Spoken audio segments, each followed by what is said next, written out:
Hello everyone, you've surely heard the story. Robinson on the deserted island. Alexander Selkirk, a Scottish sailor, is famous for having lived alone for 4 years on an uninhabited island in the Pacific after being left behind there. His story is said to have inspired Daniel Defoe's classic novel Robinson Crusoe. So let's listen to his tale. The following account includes a bit of fictional embellishment to make it more entertaining.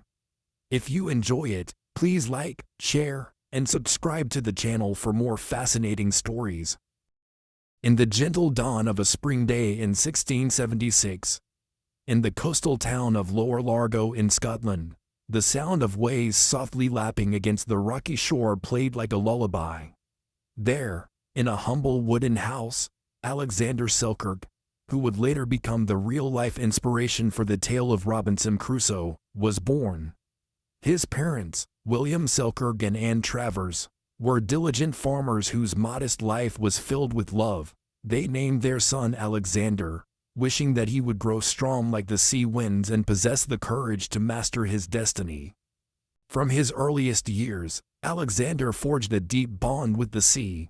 His father would often take him down to the harbor and tell him distant legends of mysterious islands and fearless crews who braved countless dangers to explore new lands. In the fertile imagination of a young boy, every ship that docked brought its own story, and every sailor was a hero. Alexander would stand gazing at the billowing sails, longing for the day he himself could venture out across the boundless ocean. Selkirk's childhood passed in early lessons at the village school, but his heart was never in the books. Whenever his parents weren't watching, he would slip away to the docks to study the ships, learning to knot lines.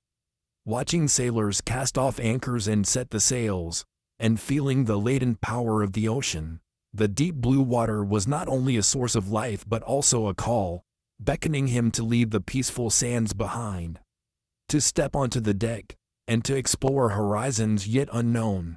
As he entered his 20s, Selkirk had grown tall and sturdy, his eyes burning with determination.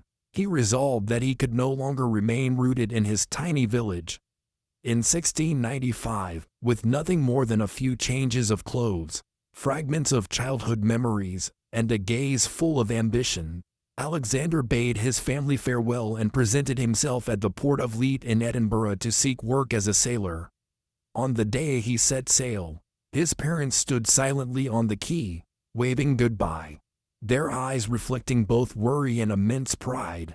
Aboard the pirate vessel Shinku Ports, chartered by the Royal Navy, Alexander Selkirk quickly learned every task: sweeping the decks, assisting in the galley, mending fishing nets, and polishing the cannons. Life at sea spared no one. Storms could roll in without warning.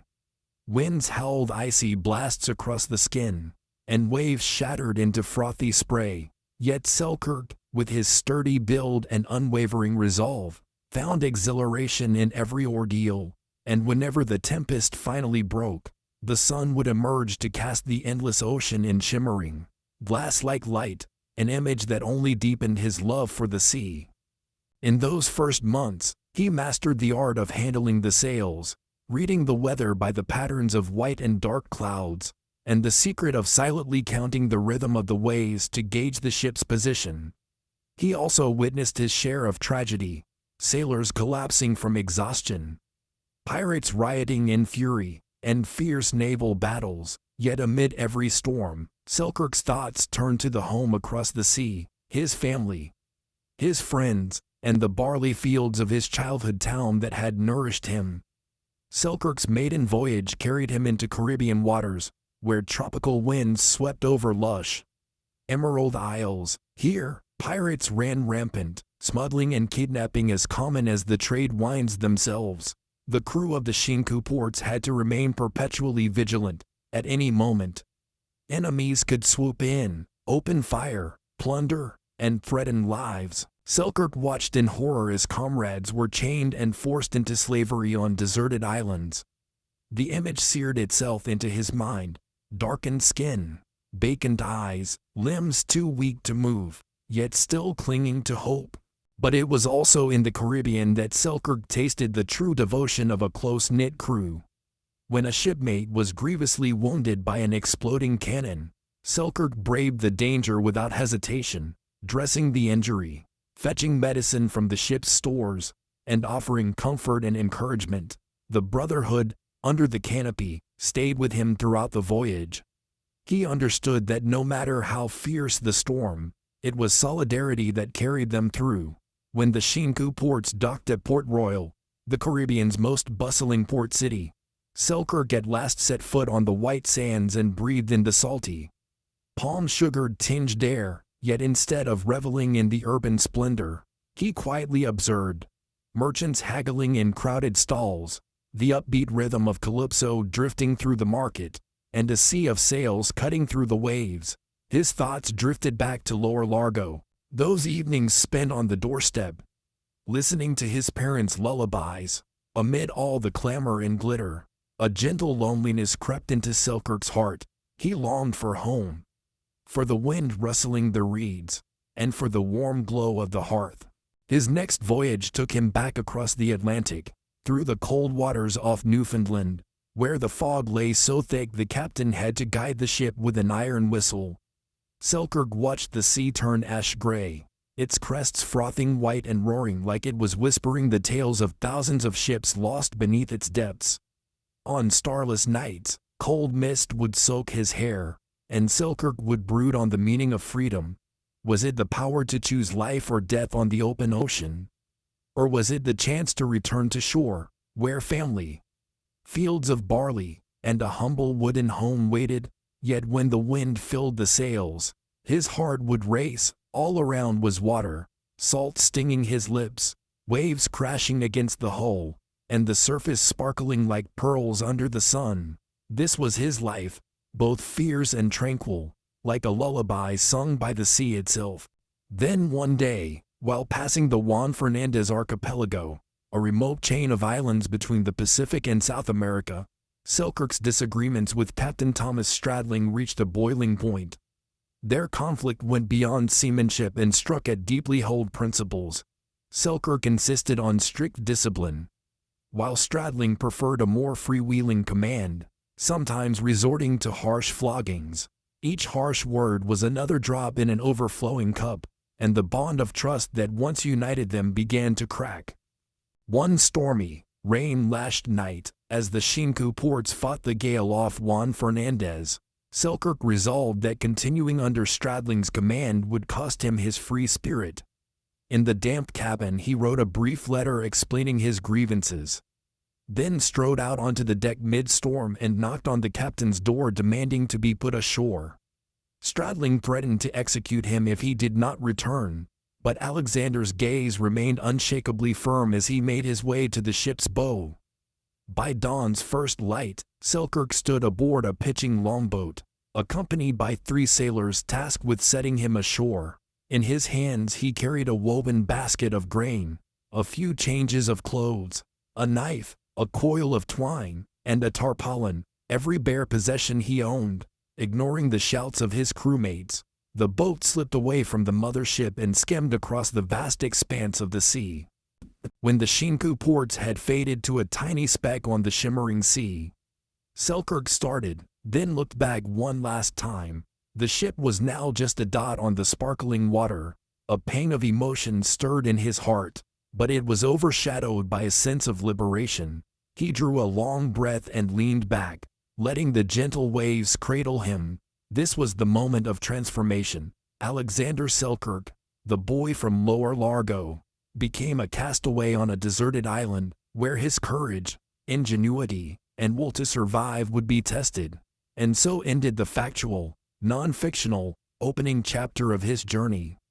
Before Selkirk lay an unnamed island, pristine and mysterious, steeped in sea salt and bathed in brilliant sunlight. From here, the true story of Robinson on the deserted island would begin, with days of wrestling with nature, foraging for food, building a shelter, and confronting utter solitude.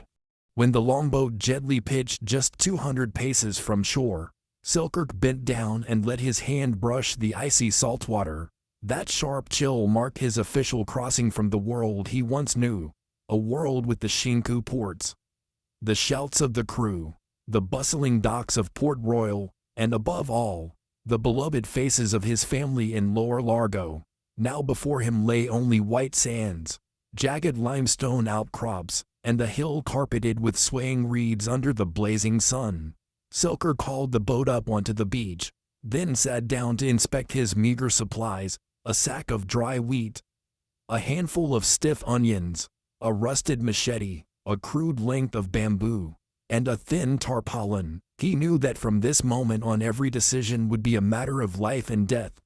There was no time to wait, he had to act. Rising, he stretched out his arms, inhaled the salt-laden air tinged with sun-baked warmth, and took his first steps into this new, unnamed world. Exploring the new land, a crescent-shaped beach stretched before him, flanked on each side by low 2-meter cliffs coated in glossy green moss.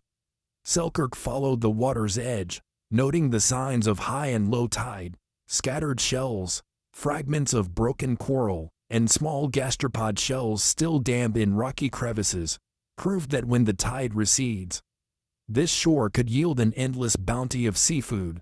Yet a dozen meters inland, patches of reeds and a few shrubby bushes hinted at possible freshwater sources. Though their exact locations remained unknown, he decided to head northeast, walking along the coastline in search of higher ground from which to survey the island. His boots left prints in the damp sand, then crossed crushed shell, red soil, and loose stones. Every step demanded caution. Ahead might lie a steep drop or an impenetrable thicket. After half an hour, he reached the base of a reed-covered hill. Standing there, Selkirk used his bamboo pole to dig a small hole and scoop up a handful of earth. The faint scent of seaweed still clung to the soil, but he quickly recognized its texture: reddish, slightly sandy, with small gravel mixed in. This suggested that the hilltop soil was loose enough for rudimentary planting.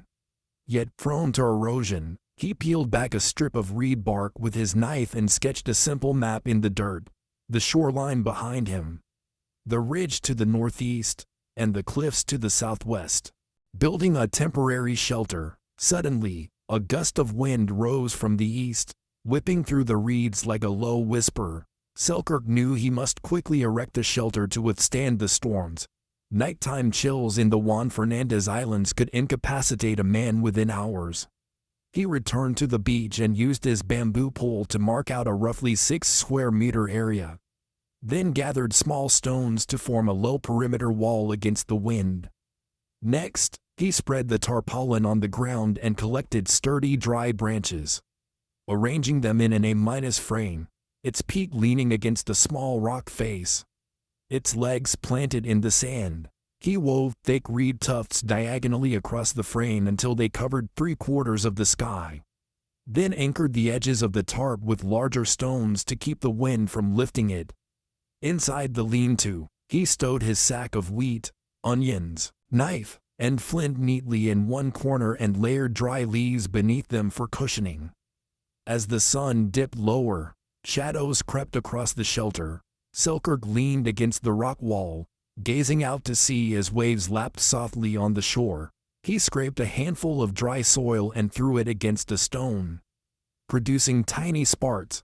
The ship's matches hadn't made it into the longboat, but fortunately he still had a shard of flint and some tinder. With these, he kindled a small fire inside the shelter to provide warmth and a place to prepare his meals. Foraging for food and fresh water, the fire's ember glow had barely begun to chase away the chill when Selkirk heard an odd sound, something crashing against the rock face. Like pebbles tumbling down, he carefully lifted his knife and edged toward the shelter's opening. Blade at the ready, no beast emerged, only a handful of tiny penguins, their plumage a dusky mix of gray and white, waddling across the sand and filling the air with their raspy calls. He recognized this as a gift from Providence. The bird's tender, nutrient-rich meat would sustain him for days. With quick precision, Selkirk dispatched 2 of them, returned to his lean-to, skewered them on a stick, and roasted them over the fire. The savory aroma of cooking meat drifted through the shelter, He scraped up a few flecks of crystalline sea salt from the beach and sprinkled them over the flesh to enhance its flavor. Though simple, the meal warmed him thoroughly. After eating his fill, Selkirk turned to the urgent task of finding fresh water. He recalled fellow sailors' tales of a spring hidden near the base of a waterfall on the island, but his crude map showed no clear landmark for such a cascade. He resolved to wait until dawn, when the mist would lift, and then track the footprints of birds and small animals at their drinking spots to guide him. In his fitful sleep, he dreamed of the warmth of his wooden home, his mother carrying water from the well, and the rooster's crow echoing through the door, but the darkness of the island swallowed those memories, returning him to his solitary reality. As the first rays of sunlight filtered through the reeds, Selkirk awoke. He stirred the embers back into a blaze, tossed another slice of onion onto the red-hot stones of his makeshift pan to warm his stomach. While waiting for the onion to soften, he studied the sky. No dark clouds in sight, only an endless expanse of clear blue. A gentle breeze brushed past, carrying the salty tang of the sea. After breakfast, Selkirk broke camp. He folded the tarpaulin, lashed the bamboo frame, and tucked his knife back into its sheath, expanding his circle of exploration. He followed faint bird footprints and the tracks of small animals impressed in the damp morning sand. 30 minutes later, he spotted streaks of reddish earth leading into a stand of tall reeds. Nearby, hoofprints with uneven indentations told him that wild goats had passed this way. Goats, he knew, often gathered near freshwater sources. He pursued the trail, pushing through reeds taller than his head, until his boots sank into soft, muddy soil, the telltale sign of a streambank. The sound of trickling water grew louder, heart racing. Selkirk crouched low to avoid tangled branches, and in moments he found himself before a narrow, crystal-clear stream flowing down from the hillside, winding between moss-covered stones. He washed his hands and drank a small sip, cool and pure, like the spring water of his Scottish homeland. Quickly, he drew out his small flask and filled it to the brim, then climbed onto a boulder to survey the surroundings. Above him rose a sheer rock face, where water pooled before plunging down in tiny cascades. Behind him stood an unbroken wall of reeds. To his left, wild berry bushes stretched their branches toward the sun. Selkirk realized this spring was not his only resource. Nearby, clusters of crimson berries ripened on low bushes. Gently, he picked a few and tasted them, sweet with a hint of tartness. Juicy like forest strawberries, this natural dessert brought a smile to his lips. Establishing the base, returning to his temporary lean-to, Selkirk carried his water flask, a handful of berries, and several small stones to serve as landmarks. He redrew his terrain sketch, marking the spring's location, the salt beds, the penguin beach, and the distance to the island's highest hill. He resolved to move the shelter closer to the stream, to make daily tasks easier and to use the water's flow for washing clothes and cooking. But first, he needed to assess the area's safety. Were there predators, venomous snakes, or risk of landslides during the rainy season? He spent the afternoon examining tracks in the mud and found only prints of long-tailed monkeys, fruit-eating creatures harmless to humans. There were no signs of poisonous serpents. As for landslides, while the steep soil near the cliffs looked unstable, the ground beside the spring was relatively level and secure. At dusk, Selkirk relocated all his gear to the new site, about 10 paces from the spring. Under the shade of a grand tropical almond tree, he erected the A-frame much as before but reinforced it with larger branches and a thicker layer of thatch to better block wind and rain. His spirit soared. This would be his home until rescue came. He dubbed it his main base and marked it with simple symbols on the tarpaulin. Reflection in preparation for the future. That night, Selkirk sat by the fire, using the stones he'd piled around as a makeshift seat, gazing at the stream's gleaming current just beyond the reeds. The sliver of a moon cast a pale ribbon of light across the water.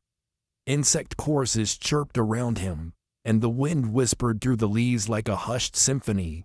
He thought of the days yet to come. How long would it be before rescue arrived? Would any ship pass this way, or would he grow old before the word rescue crackled over a distant channel? His thoughts turned to his parents' parting words.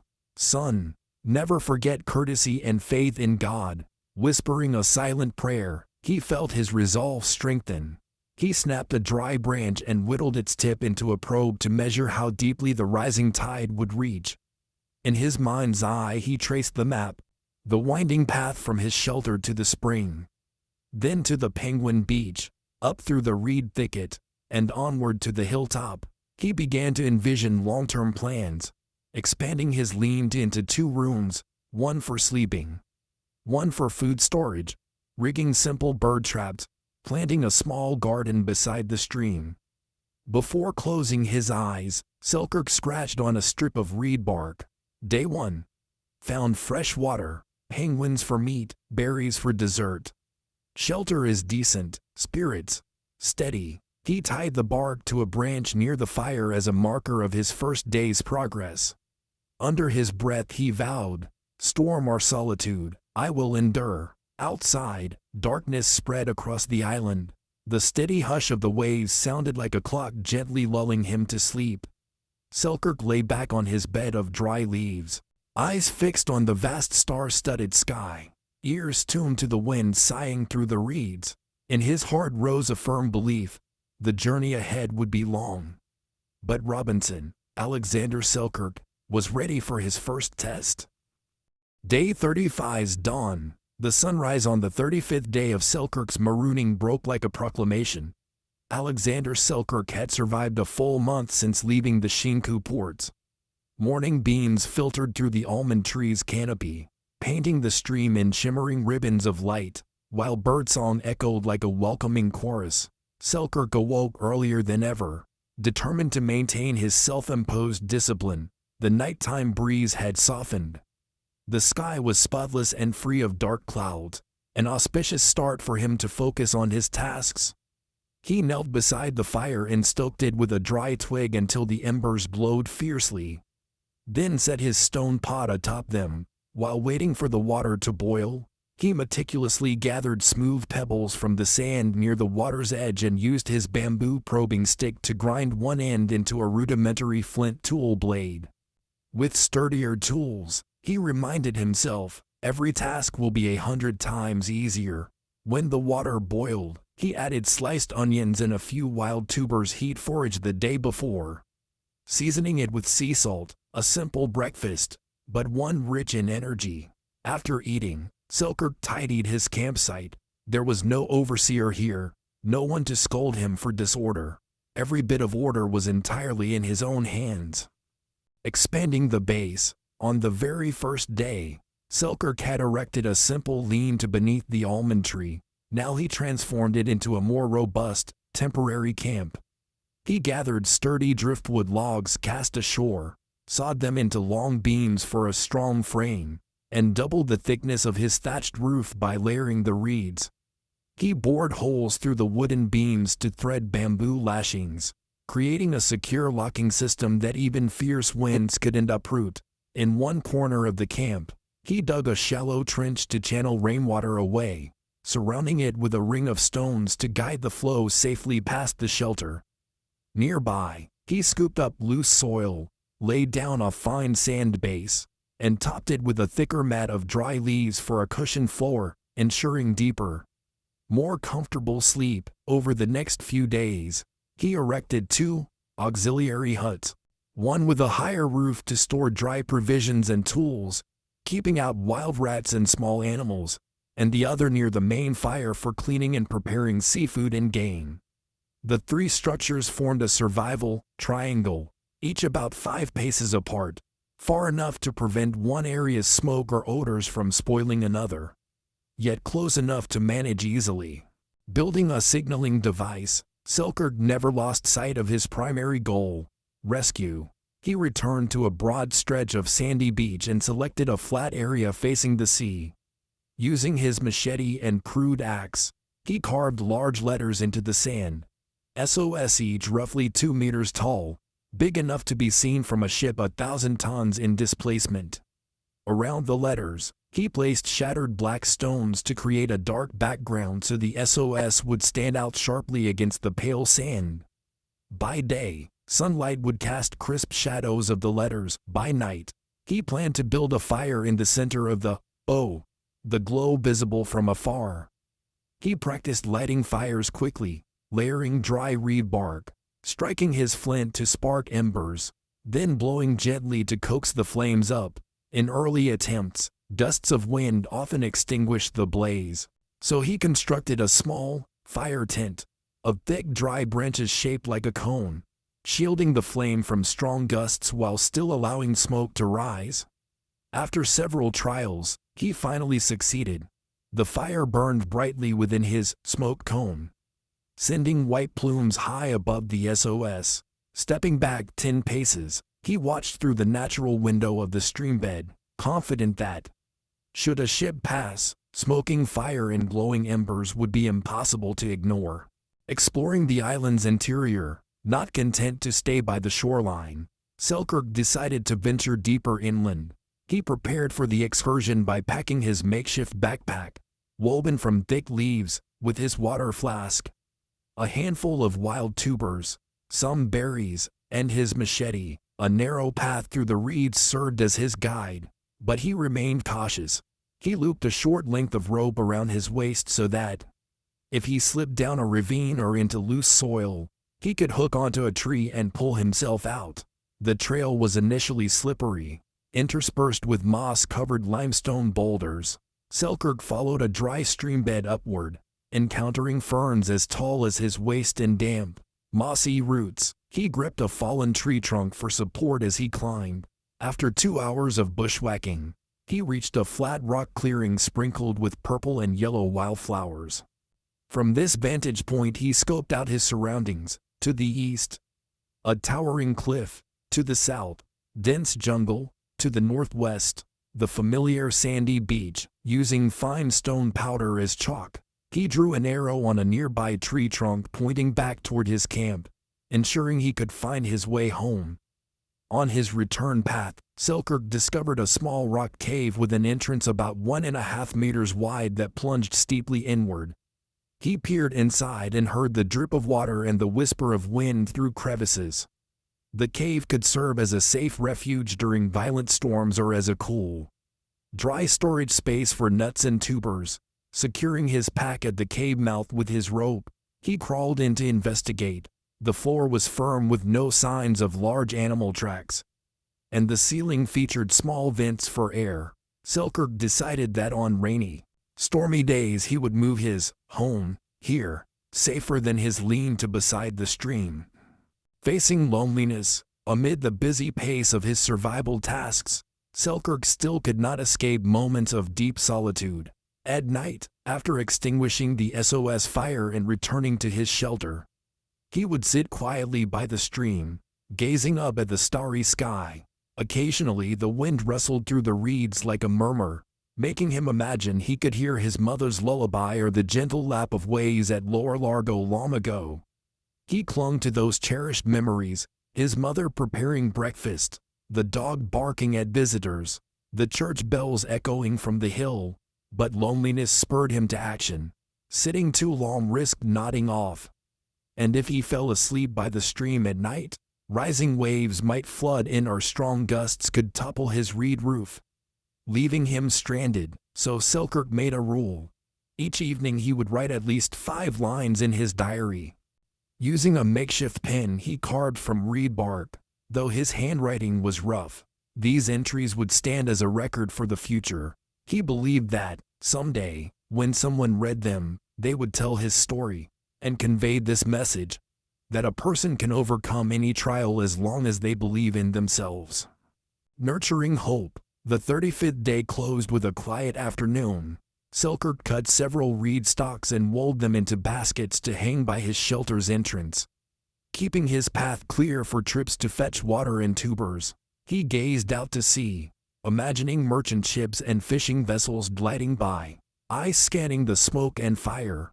He vowed that each morning, rain or shine, he would return to the SOS clearing, smooth out the sand to sharpen the letters, kindle a fire, then go back. This ritual would remind him that not yet being rescued did not equal failure. When the final embers died, the slender crescent moon cast its pale light upon the stream. Selkirk leaned back on his bed of dry leaves, eyes fixed on the star-studded sky. He murmured one last prayer before sleep claimed him. May my spirit shine as brightly as those stars, never yielding to the darkness. And so part 3 of chapter 1 drew to a close, marking 35 days of survival, construction, exploration, and self-confrontation. Before the harsher trials to come, he was ready for the silent, steadfast journey on this deserted isle. As dawn broke on the 36th day, gentle light filtering through the almond leaves, Selkirk found himself at the heart of his capital, his first shelter by the spring. Last night's downpour lasted 3 hours, and wind-driven rain drenched the reed thatch, but his drainage trench and waterproof tarp had held fast inside. The lean-to remained dry and warm. He realized that surviving over a month on this island wasn't just a physical triumph. It proved his ability to learn and continually improve. Selkirk rekindled the fire, set the pot of water to boil, then knelt to gather the small, smoothly polished stones he prepared earlier, lining them up to sharpen his flint tool further, the blade growing ever keener. Effortlessly slicing tubers and whittling reed stalks, he closed his eyes and drew slow breaths, savoring the morning's peace. No more shouts of a ship's crew. No smell of gunpowder on deck, only the babble of the spring. Birdsong in the bamboo, and the cool mist brushing his skin. Surveying the streamside, after breakfast of salted wild tubers and onions, Selkirk slung his provisions sack over his shoulder, grabbed his water flask and machete, and set out on a half-day reconnaissance. He planned to mark the largest trees along the stream for future shade and to see whether small fish inhabited the waters. As he followed the familiar path, he noted tiny footprints pressed into the mud, perhaps from a wild dog or a skunk. Occasionally he spotted gnaw marks on seashells, evidence that gulls had ventured this far inland in search of food. Reaching a large boulder, he peered into the crystal-clear pool at its base. He spotted several small fish, about 3 centimeters long, their silver-flecked bodies darting among the stones. Swiftly, he whittled the tip of a reed into a skewer, then charred the end over his fire to produce fragrant smoke, an irresistible lure for the fish.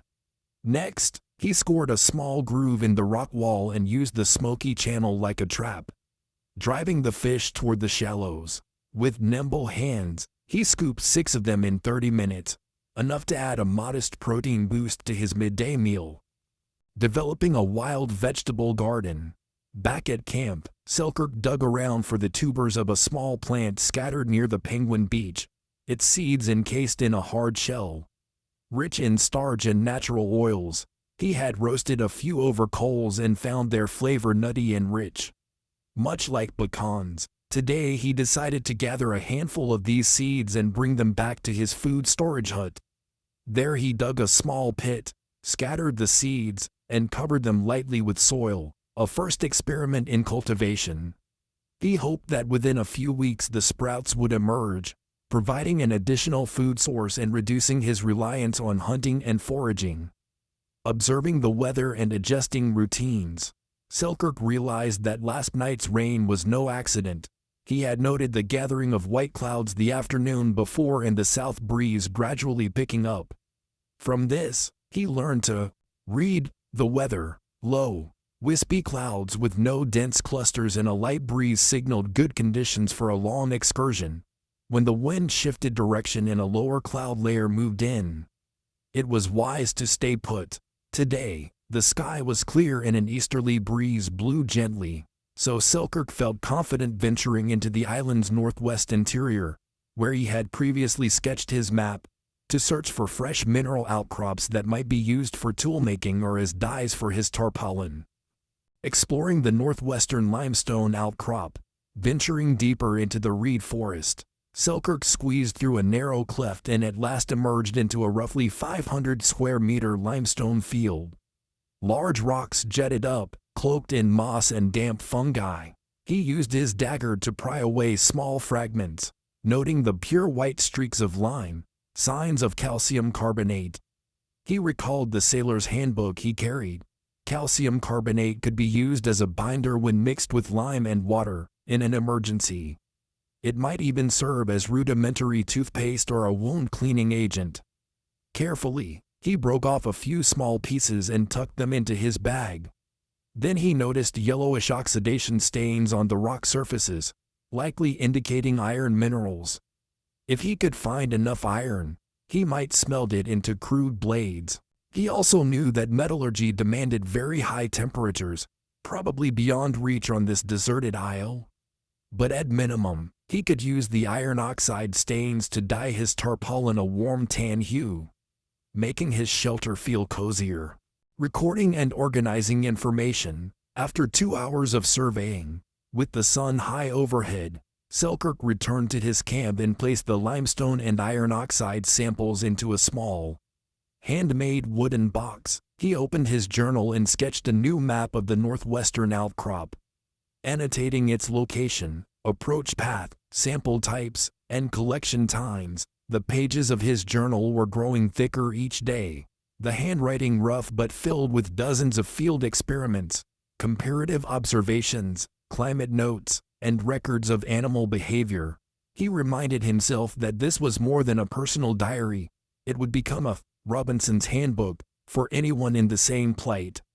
When a passing ship spotted his SOS signal, its crew could come ashore, read his journal, and immediately know where to find fresh water, food sources, mineral deposits, and instructions for building a sturdy shelter.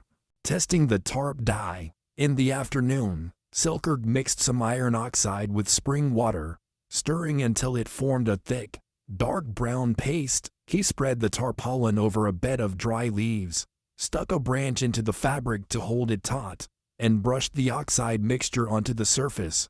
As the canvas dried under the late sun, its color transformed from ashen gray to a warm, earthy brown. Selkirk nodded in satisfaction. The brown not only hid dirt more effectively, but also reduced the glare of the sun's rays, helping to keep the interior of his shelter cooler. Preparing for the long night, as twilight fell, Selkirk rekindled the SOS fire, watching the smoke and flames from the stream's edge. Then he returned to his main shelter. He cleaned and prepared the fish and wild seeds for his evening meal, fashioning a makeshift spoon from a seed husk. In the flickering firelight, he reflected on all he had accomplished: a reliable water source, food provisions, a sturdy shelter, the SOS signal, his wild garden, potential minerals, and a perfected tarp dye. Each day was a step forward, and each step carried hope of rescue. Before closing his eyes, Selkirk propped a long wooden pole across the entrance to his hut, creating a warning barrier. If a wild animal or snake approached, the pole would rattle and alert him. He placed his water flask and knife within reach, closed his eyes, and murmured his nightly prayer: "May tomorrow teach me new skills, so that I survive and await the day the rescuers arrive." The early morning sunlight of day 37 filtered softly through the leaves, falling upon the earthen brown shelter roof that he dyed with iron oxide. Selkirk awoke with even breaths, feeling each breeze carry moisture from the nearby stream. He settled by the fire and gathered a handful of dried wheat, a pinch of sea salt, and half a handful of shelled wild seeds, cooking them into a thick porridge. It was a warming breakfast, the meal of a steadfast Robinson. After eating, he checked the rain harvesting system outside his hut, links of bamboo straw channeling water into his handmade ceramic jar. He'd noticed that light drizzles could come without warning, so he needed to store reserves against future drought. The jar was already a quarter full, a promising sign. Selkirk smiled, wiped it dry, and carried it into the storage pantry in his secondary shelter. Building animal traps and expanding the food supply. Today, Selkirk's goal was to boost his wild-sourced protein. Noting the tracks of wild dogs and skunks around the stream, he rummaged for thin rope and slender wooden stakes, then set up a seesaw trap along the forest path's edge. When an animal steps on one end of the board, it tilts and releases a taut bamboo pole to snap down as a snare. He remembered his rule of no small creatures. He would only trap mid-sized animals, so as not to upset the island's ecosystem. At midday he inspected his first trap. The flint blade he tied to the frame was still in place, but fresh prints pressed into the dry leaves showed it had done its work. Gently he released the mechanism and found a small skunk caught in the snare. He carefully carried it back to the secondary shelter to prepare over the fire once it was ready. Surveying the southern island, by afternoon, Selkirk decided to leave the spring behind and head south, an area he had only glimpsed on his crude map. He took his machete, water flask, and bag of dried seafood and stepped into the towering reed forest. A gentle breeze sifted through the leaves, casting shifting patches of light and shadow. With every step, Selkirk carefully probed for animal tracks at his side, prepared for the possibility of venomous land or sea snakes straying his way. After over an hour, the forest opened onto a low grass plain carpeted with pale yellow wildflowers. In the distance, sunlight glinted off a shallow pool, perhaps a rainwater pond or a sweet water puddle left by last night's storm. He crouched to inspect it. The water held no fishy odor, was crystal clear, and would be safe to drink once boiled. Selkirk scooped up a handful, blew away a few floating particles, and drank deeply, the chill refreshing his throat. Smiling, he marked the location in his journal, ready to collect more water if needed. Discovering energy-rich trees nearby, Selkirk noticed the bleached trunks of large shrubs, their bark peeling away in patches, revealing a sweet, sap-filled interior, signs of a wild mulberry-like bush.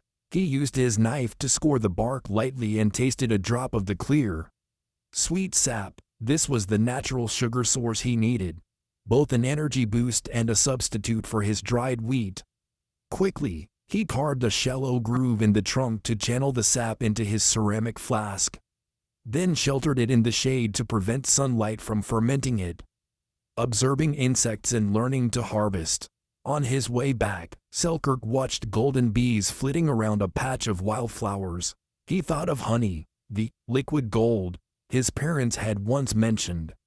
He found a tree with soft, decaying bark, used his knife to bore a small hole, and waited a few minutes to see the bees' behavior, although he wasn't yet sure whether this particular species produced edible honey or if their sting was dangerously venomous.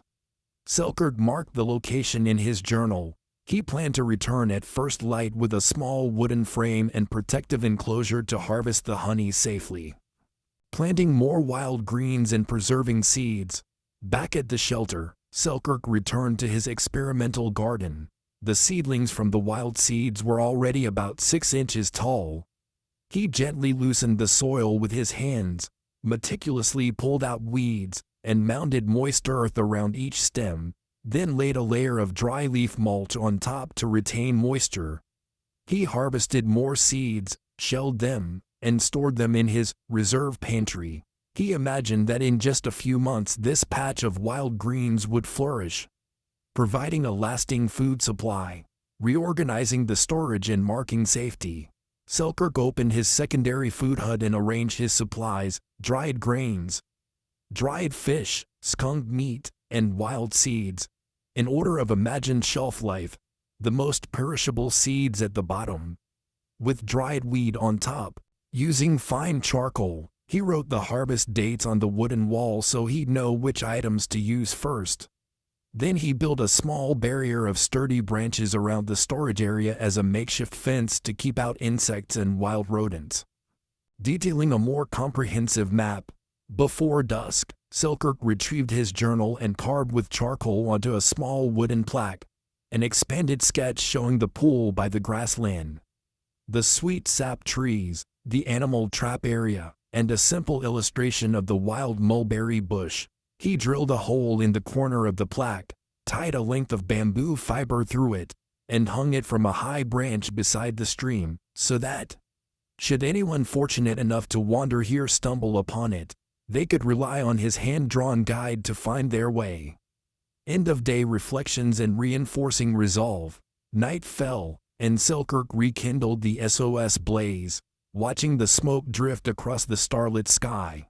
Crickets chirped in chorus and the waves lapped rhythmically, like a silent clock marking the passage of days.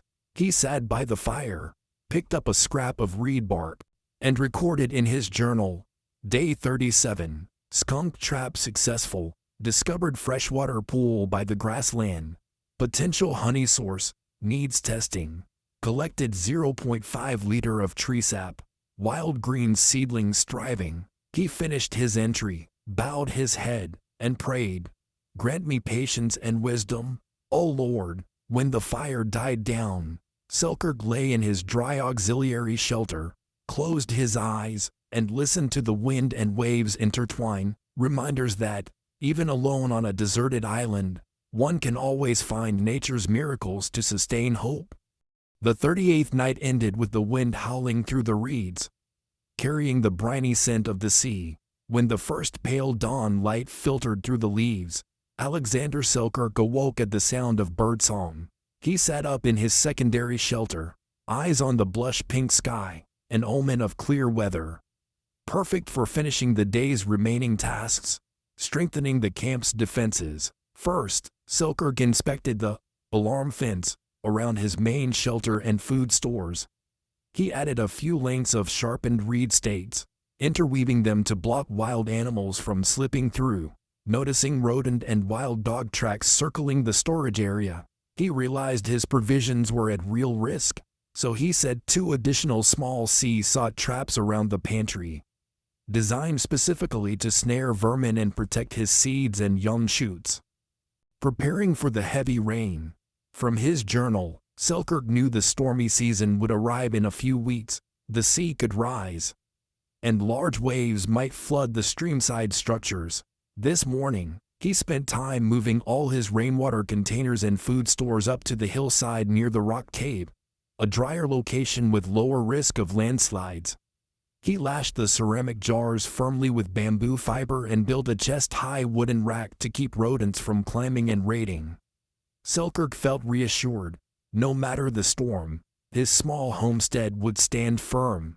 Preparing for heavy rain. From his journal, Selkirk knew the stormy season would arrive in a few weeks. The sea could rise, and large waves might flood the streamside structures. This morning, he spent time moving all his rainwater containers and food stores up to the hillside near the rock cave, a drier location with lower risk of landslides. He lashed the ceramic jars firmly with bamboo fiber and built a chest-high wooden rack to keep rodents from climbing and raiding. Selkirk felt reassured. No matter the storm, his small homestead would stand firm. Tracking down wild honey. After breakfast of wheat porridge mixed with wild seeds, Selkirk took his simple wooden frame, ceramic jar, and machete. He returned to the potential bee tree he had marked. He found the trunk he bored earlier. A swarm of bees clustered around it, buzzing softly. Using the wire-meshed frame, he wove it carefully around the trunk, skillfully separating a portion of the young comb without destroying the main structure. Honey dripped into the frame, and he placed the jar beneath to catch nearly half a liter. He removed the frame, gently capped it, and then returned it to its original position, ensuring the queen and the colony were unharmed so they could continue building their hive. This honey tastes even sweeter than the natural sap. Selkirk smiled in satisfaction. In the afternoon, he divided the honey between 2 jars and stowed them in his pantry, reserving one for tomorrow's breakfast and the other for times when his food ran low. Next, Selkirk returned to the secondary shelter to process the wild chestnuts he had harvested earlier.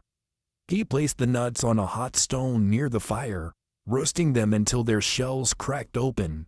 Discarding the shells, he hand-pounded the nuts in his makeshift stone mortar until he obtained a fine powder. Mixed with spring water into a thick paste and seasoned with a pinch of sea salt. Selkirk tasted it. The nut flour was rich and buttery, much like oatmeal porridge. He immediately noted in his journal, "Wild nut flour is an excellent alternative starch source. Needs large-scale production." He then used a homemade sieve to strain the coarse flour and laid it out to dry in the midday sun. While waiting for the flour to dry, Selkirk released the remaining small fish into a clay jar of water and watched their movement. He planned to collect the dried fish bones afterward to grind for supplemental calcium.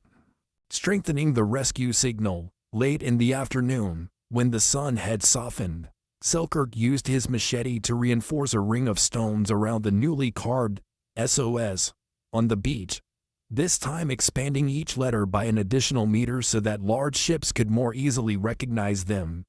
Then he covered part of the stone background with the brown tarp, creating a clearer contrast between the letters and the sand. He sketched the position of the SOS on his wooden map and marked the direction. If a ship passes along the eastern shore, the smoke and fire must reach at least 2 meters high to be visible.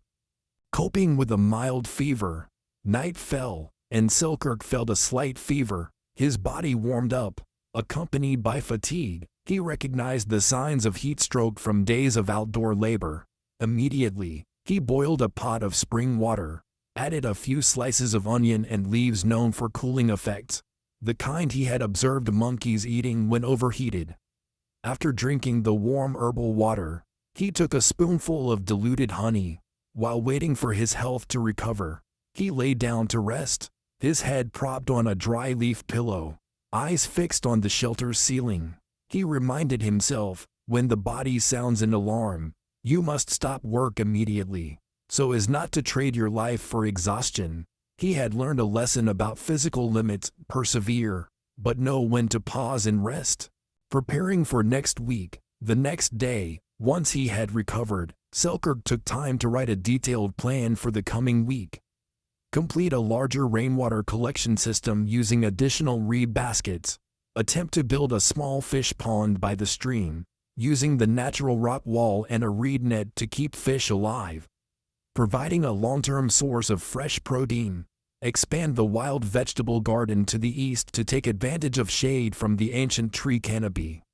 Set 2 more bird traps on the higher sand flats, using the flocking behavior of birds to capture multiple at once. Finish the detailed map of the entire island, marking all resource points: fresh water, minerals, food sources, and shelters. Reflection and reinforcing resolve. On the 12th night since the start of Part 3, that is, Day 41, Selkirk sat quietly by the SOS fire, watching the smoke rise into the night sky. In the dim flicker of the flame, he tapped out the final journal entry for Chapter 2. Day 41, 0.5 L of honey harvested, tested and well preserved. Wild nut flour is fine and promising as a new food source.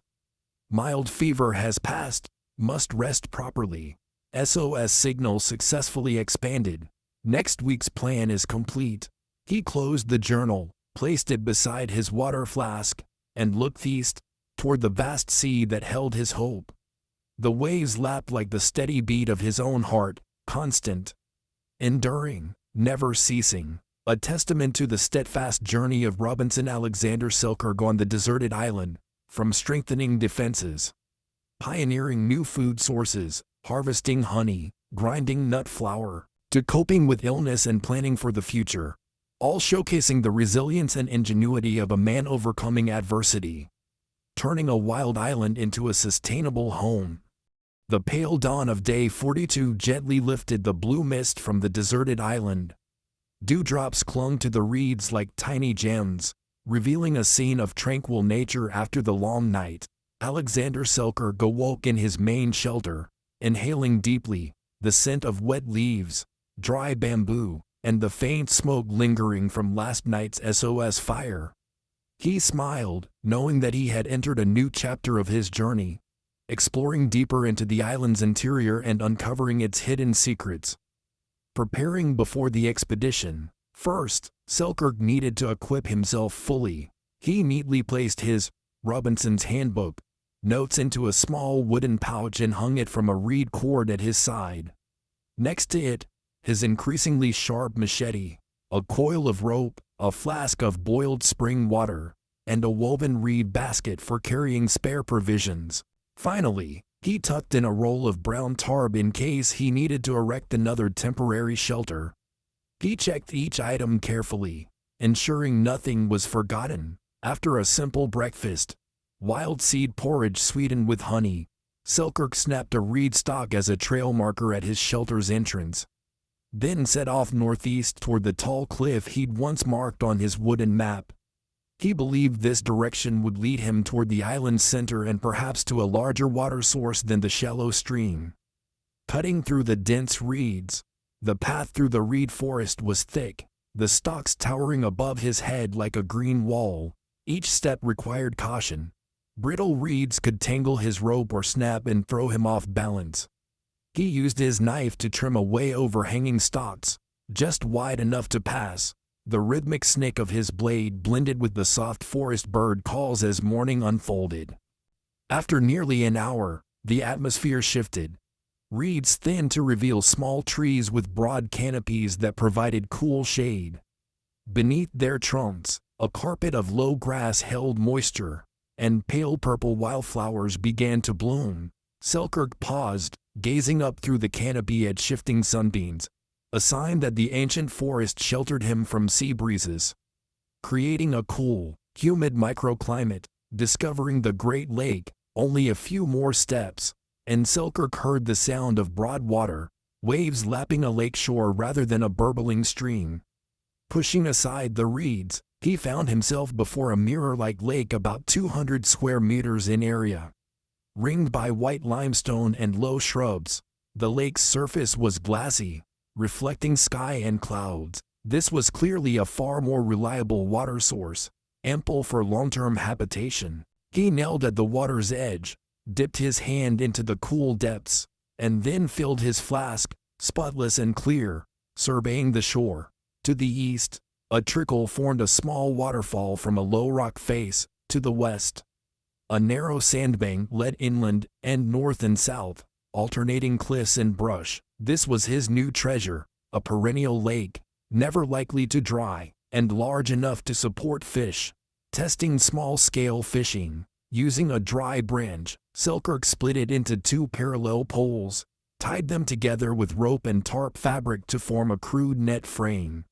He placed this trap at the mouth of the small waterfall, where fish moved downstream to the lake.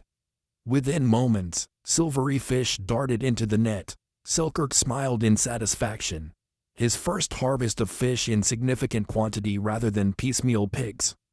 After more than half an hour, his net was brimming with small fish. He carried it back to the secondary shelter by the stream, where a larger fire awaited. There he cleaned and gutted the catch, then hung the fish from the shelter's rafters to dry. The smoke-cured fish swayed in the breeze, their savory aroma promising modest but long-lasting nourishment, surveying the cliff face and seeking minerals. In the afternoon, Selkirk returned to the lake to examine the eastern cliff. He brought his stone hammer, the one he had dried mineral fragments from before, to test hardness and composition. The limestone layers alternated with yellow-brown oxidation streaks, suggesting further iron deposits. He tapped the face lightly, collecting the fallen rock fragments in his bag, then brushed them clean with a piece of tarp and stored them dry. Next, he searched deeper fissures in the cliff face, hoping to find alkaline or sulfur veins, substances useful for odor neutralization or wound sterilization. Sweat beaded his brow, but Selkirk patiently inspected every crag and trickle. By sunset, he had gathered numerous valuable samples, enough to attempt mixing his own antiseptic solutions, recording and detailing the map. In the evening glow, Selkirk sat on a boulder by the lake, opened his journal, and began drafting coordinates, measured by sunrise and sunset bearings and reference to the wooden map in his shelter. He drew a circle for the lake, marked the waterfall, sandy bank, cliff face, and the trail through the reeds. This would be the most detailed map yet, serving not only himself but anyone who might someday set foot on this island. As he drew, Selkirk looked up at the purple-red sky and wondered, how would his Robinson story be remembered? Would anyone find this map, read it, and understand the journey he'd undertaken? The thought of preserving his experiences gave him renewed enthusiasm. Preparing to erect a lakeside shelter, when darkness descended over the lake, Selkirk decided to build another auxiliary hut right at the shore, his research station for minerals and fish preservation. He used his machete to cut stout wood beams, split them to form a frame, and lashed it to large shoreline boulders with rope. He stretched the brown tarp as a roof to shield from sun and rain. Inside, he kept a small fire for drying mineral samples and for housing the drying fish. The work continued until nearly midnight. Wet reeds dripped with every gust of sea wind. Rattling the tarp, Selkirk had to weigh the tarp edges with heavy stones before finally collapsing into the shelter frame. Utterly exhausted, he told himself, no matter how hard it is, each new hut extends the frontier of survival. End-of-day reflection and strengthening resolve. Before drifting off, Selkirk used a piece of reed chalk to jot a few lines on the new shelter wall. Day 42. Discovered a 200 square meters lake. Built a net trap for mass fishing. Collected mineral samples from the cliff. Erected a lakeside hut for research and fish processing. He set his water flask and wooden map pouch beside him, listening to waves lapping the distant shore, a silent encouragement. In the stillness of night, Alexander Selkirk knew that his Robinson life was not just a battle against nature, but an unending journey of discovery, conquering challenges, and marking each critical step on this silent, deserted island. When the morning sun of day 43 just crested the horizon, Selkirk had already slipped out of his lakeside hut, quietly treading through the damp grass underfoot. Dew still clung to the reed stems, and beams of light formed fragile ribbons on the water's surface. He carried his wooden map pouch, his machete, and a flask filled with lake water, supplemented by yesterday's rain catch, and entered the reed forest north of the lake, where his map marked a ridge of rocks higher than the cliffs he'd already surveyed. The sea breeze still whispered through every leaf, carrying salt and the scent of wet earth. After about 10 minutes through the reeds, Selkirk reached a limestone outcrop thickly carpeted in green moss. Here the ground was as solid as natural concrete, and a small pool nestled between two low rock faces, shaped by millennia of wave action. He opened his map, oriented it by the sun, and plotted a route upward. His ambition to explore the island wasn't limited to finding food or fortifying shelter. He longed to reach the island's highest point so he could survey all directions and estimate the distance to the nearest shipping lanes. He marked a small dot beside the little stream flowing from the lake, then followed a tuft of grass clinging to the rock to climb onto a tall boulder. With each step, he pressed his machete into the rock for balance. His bare feet slipped on the damp moss, but he advanced slowly and steadily. When he slipped once, he paused to inhale deeply, then carefully placed each foot on a secure hold. Finally, he stood on a projecting ledge and looked out in all directions. To the south lay the tranquil lake. To the southwest an expanse of sand and his main hut. To the west, the small Penguin Beach. To the east, the reed forest stretching back to the stream. And to the north, for the first time, he saw the distant northern shore, deep blue water rolling in waves that broke into white foam. From that height, Selkirk estimated the walk to the northern beach could take less than a day. The land below looked like a map under the dawn: forests, a small lake, a stream, rocky ridges, and sandy shores. In that moment, he clearly saw how the waypoints he'd created formed a continuous survival network. He carefully drew a chalk arrow on the boulder pointing north, labeled it North Shore, then crouched against the wind and made a quick entry in his wooden journal.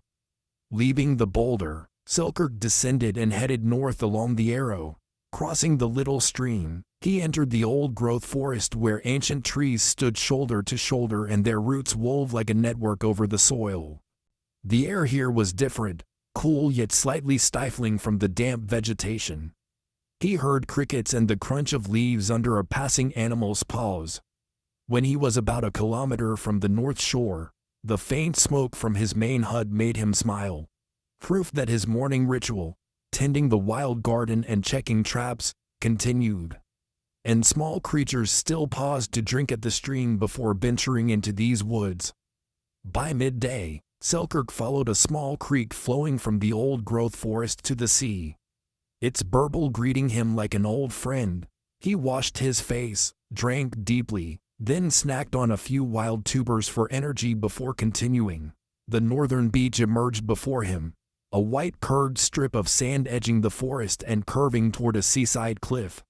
Selkirk tied a small scrap of tarp as a marker on a nearby poplar, so he could find his way back, then stepped onto the sand and felt its fine grains between his toes.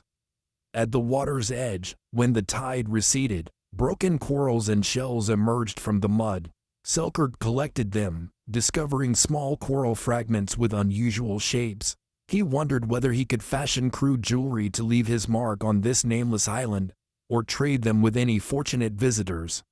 He placed the coral in his bag and then surrounded his SOS on the northern beach with a ring of stones, an echo of the main beach SOS, to increase the chances of being spotted from both sea directions. Next, Selkirk erected a small signal station of reeds and tarp on the sand. Like a little flagpole, mounting a piece of coral at its peak, the tarp offered no shelter, but whenever the wind blew it would flutter like a moving signal. Catching the eye, he was certain that if the waves and wind were right, even small cargo vessels or fishing boats could see it. This second signal station meant that all four sides of the island bore human markers, the waypoints of a determined Robinson. When the sun neared its zenith, Selkirk sat beside the station, opened his pack, and nibbled on tubers and wild seeds for a quick lunch. The earthy aroma of the tuber and nutty taste of the seeds sustained him. He gazed out over the empty sea, where sunlight danced on the waves, and told himself, "The ocean is harsh, but it's the only path that leads me back to human civilization." With that thought, he fashioned an arrow in the sand of the northern beach pointing back toward the main hut, a guide for any passers-by. In the afternoon, he followed the creek's mouth from the lake to the sea, spending time examining the rock bed nearby. Beneath the thin sand layer, Selkirk uncovered a patch of chalky white limestone, ideal for grinding into mortar, or mixed with ash to form a crude cement. The idea thrilled him. If he could build a small wall of mineral mortar in ash against his hut's windward side, he could create a sturdier shelter against storms and sun. He marked the limestone deposit on his map, noting, "Northern limestone, mortar potential." On the return trek, Selkirk gathered dry branches to reinforce the signal station and the main hut, both now more robust. As daylight waned, he rebuilt the main beach station, refilled his jars from the lake and creek, and sealed the lids with tarp to prevent leakage. Before leaving the northern beach, he made his final journal entry of the day. Day 43, discovered the North Sand Beach and established a second SOS station. Collected coral fragments in limestone deposit, marked their locations, increased visibility from 2 sea approaches, prepared to test mineral mortar. Returning to his hut as the sun dipped low, Selkirk collapsed beside the SOS fire and watched the smoke rise among 1,000 stars. On this deserted isle, he was not alone. Footprints, signal stations, wooden maps, and stone arrows bore witness to the tireless efforts of a man who believed that, by persisting in discovery and marking each step, hope endures, even on the most remote and barren lands. When night fell, the silver moon gradually parting the thin clouds and the reeds by the lake shimmering in the breeze, Selkirk still sat beside his second SOS fire on the North Sand Beach. Tonight there were no crickets chirping, only the waves lapping quietly like the ocean's heartbeat. In his heart surged joy over the day's discoveries: new sandy shore, secondary signal station, limestone deposit, coral fragment, but also the challenges that lay ahead. How to use limestone to reinforce his hut. How to fashion the stray pieces of coral into Robinson keepsakes, not only for himself but for anyone who might come later. He closed his eyes and listened, feeling each salty gust of wind, each warmth from the fire on his skin, as a reminder, wherever one may be, a person can leave a mark. The next morning, as the sun's rays first touched the tops of the reeds, Selkirk swept the sand away from the limestone deposit, beveled a larger chunk of rock with his machete to extract thicker slabs of lime, and carried them back to his main hut to mix with ash from burned reeds. His experimental ratio, 1 part lime, 2 parts ash, and just enough spring water to reach a workable paste. He tapped the mixture with his flint stick to ensure no impurities remained, then began troweling the crude mortar into the small cracks at his hut's foundation, beneath the floor where he slept, sealing the tiny fissures that had once let rainwater seep in. When the mortar cured under the midday sun, he tapped it with his fist and heard a solid thud-thud. In his heart he rejoiced. His hut was now sturdier, able to withstand gusting winds and the salt spray of the sea. In the afternoon, Selkirk took his machete and his net frame back to the North Sand Beach, where the little SOS station still held through the day. He picked up each piece of coral, tied them in a chain with thin rope, and hung them from the frame. Whenever the wind blew, the coral would clink together with a dry, sharp sound like an alarm bell, alerting anyone nearby to the presence of human life. He also stored the smaller coral fragments in his ceramic jar, hoping that if discovered, the Robinson coral would point explorers back to the island. As he built the coral chain, Selkirk quietly thought, if anyone steps here, they will hear not only the fire's smoke signal but also a greeting in the ocean's own echo. Under the fading light of dusk, Selkirk resumed writing in his wooden journal, his slender but decisive script reading. Day 44, completed ash lime mortar test, main hut reinforced, coral signal chain produces unique sound, North Sand Beach now has dual SOS stations, wooden map updated with limestone deposit and coral. Finally, he placed his map and journal beside his water flask, refreshed the carved arrows on the boulder by the lake, pointing to the main hut. The Penguin Beach, the stream, and the North Sand Beach. Each time he looked back, Selkirk felt pride in the survival network he had woven, an invisible web embracing the entire deserted island. When the second night fell, Selkirk made sure to rekindle the smoke signals at both stations so the beacons would burn brightly in unison. He lay back on his bed of dry leaves, eyes wandering across the starry sky, and wondered, would storms come tomorrow? Would heavy rain wash away the new mortar? But in his slow breath he smiled and whispered to himself, if everything washes away, we will build again, for only persistence and faith preserve hope. And so Chapter 3 Part 3 came to a close, opening the path ahead, where Robinson Selkirk was no longer merely a survivor but a creator, turning the deserted isle into a map of footprints marking resilience and the longing for home. When the dawn of day 45 gently filtered through the treetops, Selkirk stood atop a high rocky outcrop overlooking the small southern bay of the island. From here he could spy any passing rescue ship gliding through the narrow strait, the very strait he had dreamed of seeing since his first day on this isle. To reach it, he first needed to secure and thoroughly explore the southern region, for it offered both offshore shoals and the flight paths of countless seabirds and large fish. After a simple breakfast of wild seed porridge sweetened with honey and dried fish, he tucked his wooden map, machete, and water flask under his arm and set out for what he knew would be a long expedition. Following a narrow trail through the reed forest, Selkirk soon arrived at the South Sand Beach, where each night the surf thundered against the rocks. This beach was narrower than the northern or eastern sands, but it abutted a towering cliff draped in emerald moss and leaning poplar branches.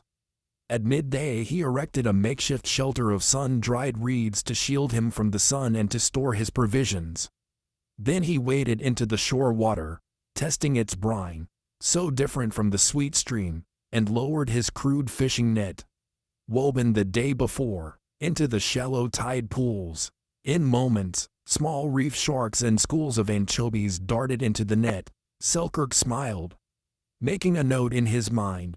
The southern fish stocks are richer than the lake and stream. By afternoon, when the sun cast long shadows on the cliff face, Selkirk turned to surveying the local flora. Along the forest's edge he found bushes bearing berries heavier shelled and slightly astringent. But when roasted over the fire they released a fragrant aroma and tasted like a refreshing snack. He gathered a handful, returned to his shelter, toasted them in his stone pan until golden, then crushed them coarsely into a powder, promising a new seasoning for his wild seed porridge. Next, he discovered small stemmed ferns clinging to the cliff wall. Their sturdy roots could be mashed into an adhesive binder for his lime ash mortar, helping the new plaster adhere firmly to his main hut. As dusk approached, Selkirk returned to the deep freshwater pond hidden in the forest, where he intended to raise fish and wild greens long term. He packed earth around one corner of the bank to form a leveled step of ash-lime concrete, then stretched his reed net frame overhead to shade the water, preventing excessive algae growth. He next caught additional fish from the large lake, transferred them into the pond, and placed interwoven reed stalks across the surface to provide shelter for his new stock.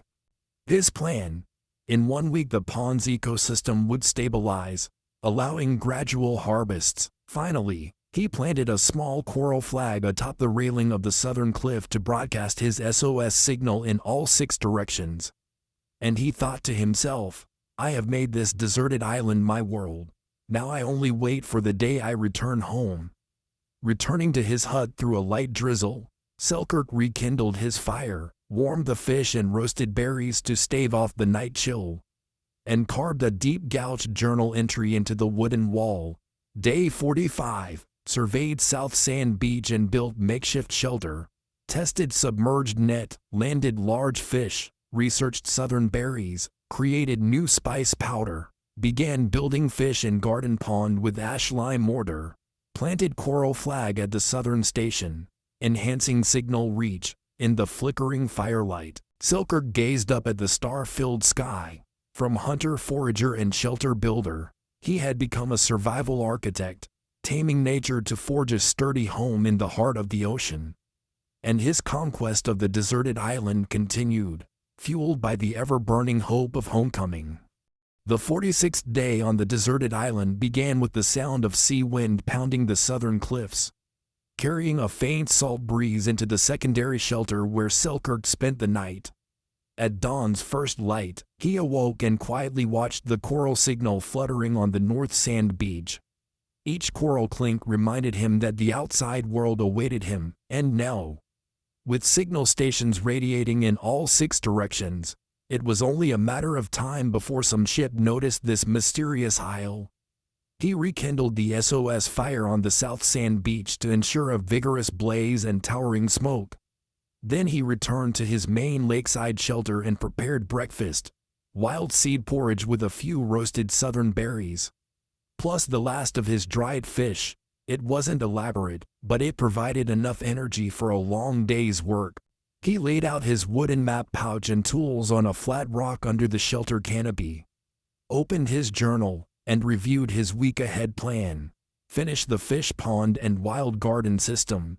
Survey the southeast waterfall to harness water power for driving a grain grinding wheel. Test ash lime mortar on the secondary shelter. Survey the large rock outcrop in the southwest for higher value minerals. He smiled to himself. A week that sounds light, but full of surprises. After breakfast, he departed the shelter and followed the lakeshore southeast to where the stream plunged over a 5-meter cliff. At the waterfall's base, the wet rock revealed natural granite-like grooves, evidence of the power in the rushing water. Selkirk carefully inspected the stone layers, selected the ideal spot to mount a small wooden paddle wheel, a handmade wheel of wood and rope that would turn in the flow. If successful, his improvised mill would grind wild seeds and gathered grains, saving half his manual labor. He set the small wooden frame on the rock shelf, carved a groove with his machete, and assembled the axle and wheel. He tested it in the flow, The wheel turned gently with a rhythmic clack echoing through the forest valley. Selkirk adjusted the wheel's tilt and tension, then lashed the frame to two heavy boulders with rope. His initial success made him pause and wipe sweat from his brow, but he noticed a small wooden splinter on the wheel had broken. A sign he needed reinforcements. He replaced the broken spoke with a fresh stick, refitted the wheel, and by late morning the mill ran smoothly. He poured a handful of golden roasted wild nuts into the feeding chute. They passed through the turning wheel, cracking into fragments and powder that collected in a tray below. Though the flour still contained tiny shell bits, Selkirk grinned with pride. This would have his manual pounding time.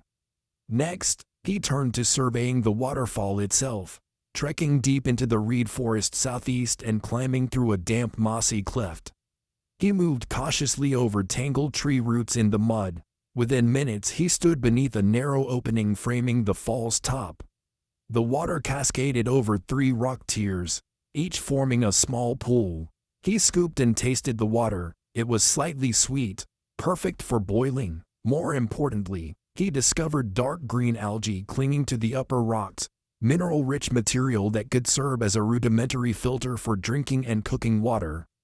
He harvested a handful of the algae, quickly laid it out to dry on the secondary shelter roof, and noted in his journal, Southeast Falls Algae, Mineral Filter Trials.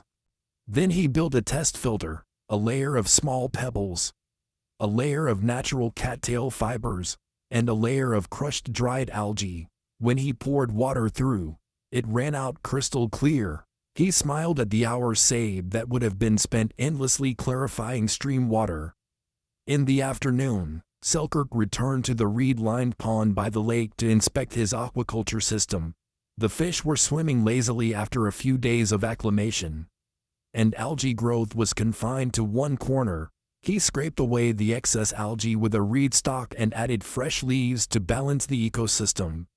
Then he carved a long stick into a nocturnal fishing pole, planning to harvest fish not only for meat but also for rendered fish oil to waterproof his mortar seams.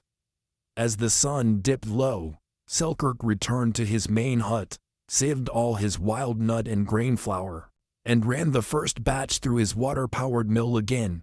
For the evening meal, thin fried nut cakes on poplar leaves, served with grilled fish and algae paste. The cakes were crispy, the fish savory, and the algae condiment tangy with ocean flavor, a feast by his desert island standards.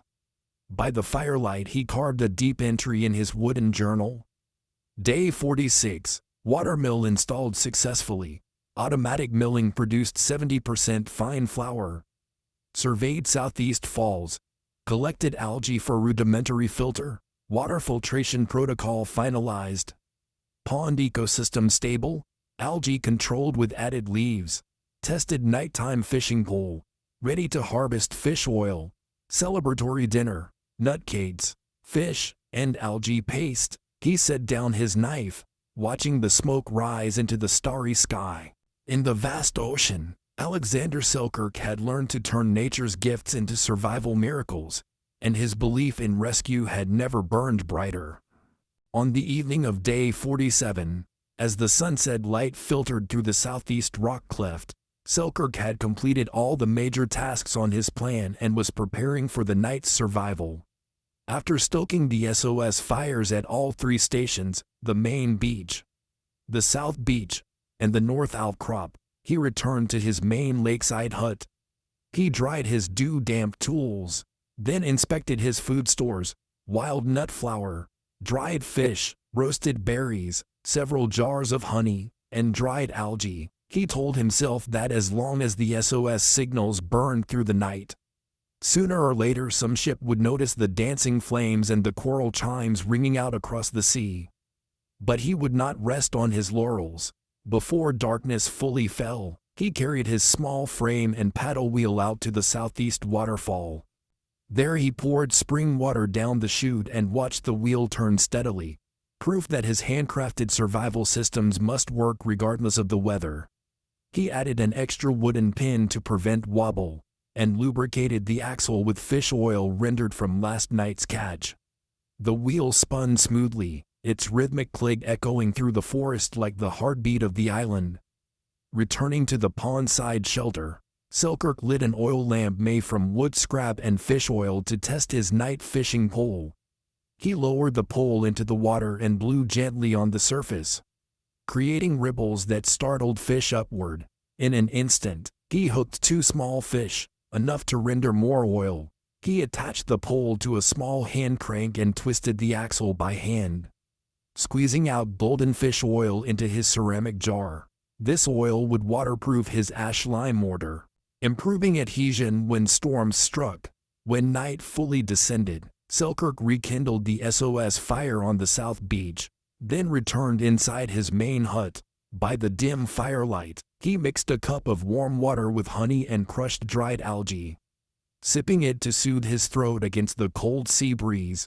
Then he brushed away loose ash from the mortar at the hut's foundation and applied a thin coat of fish oil, his marine glaze, to seal any remaining fissures. As the oil cured, the mortar gleamed like frosted glass, tight and impervious. Finally, before lying down, Selkirk unfolded his wooden map and reviewed every station: fires, lake, stream, falls, and pond. He chalked 2 small stars beside the South Beach Station and the Southeast Falls to distinguish the fire signals from the coral bell signals. Silently he intoned his mantra: 3 fires, 2 coral chimes, 1 flowing stream. The secret formula of Robinson that no newcomer to the island could ignore. In the still midnight, Selkirk lay on his dry leaf mattress, eyes on the star-strewn sky. He heard the whistle of the Main and South Beach fires, the dry clink of coral at North and South, the quiet rotation of the mill wheel at the falls, and the wind rustling through the reeds, all combining into a symphony of hope. In his heart rose an unshakable conviction: as long as he maintained his signals and refined every small detail, the day of rescue would come soon. The dawn of day 72 on the deserted island broke in rare silence. No longer the wind shrieking through the reeds as it had during stormy days.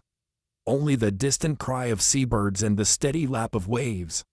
Alexander Selkirk stepped out of his main shelter, inhaled deeply the salt and morning mist, then walked to the edge of the crystal-clear lake.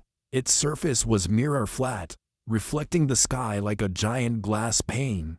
He sat on a rocky ledge, opened his sack of unbranded dried wheat, his first food supply, and nibbled a few grains as a reminder of the long journey from his first landing to this brilliant moment, when everything had become more convenient.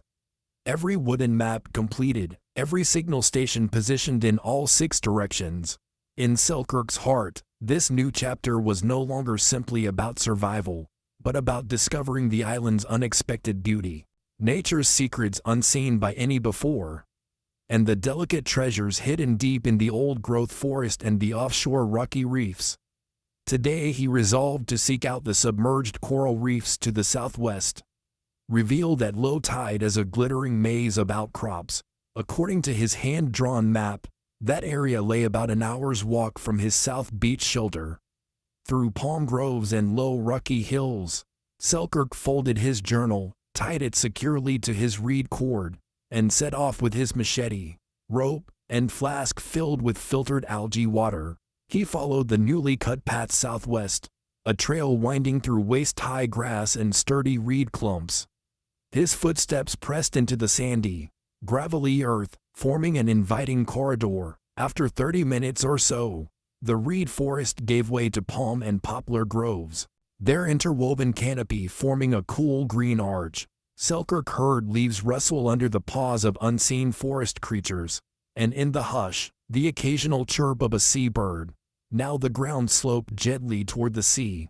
Shafts of light pierced the trees, creating dancing patterns on the forest floor.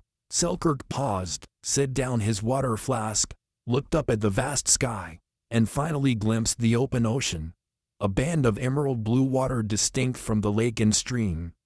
He knew he was close to the coral beds. Pressing on, he negotiated several oddly shaped limestone boulders draped in green moss and clusters of mother-of-pearl shells. Then suddenly spotted bleached coral fragments scattered like broken pearls. At the water's edge, the receding tide revealed dozens of tiny coves studded with coral outcrops.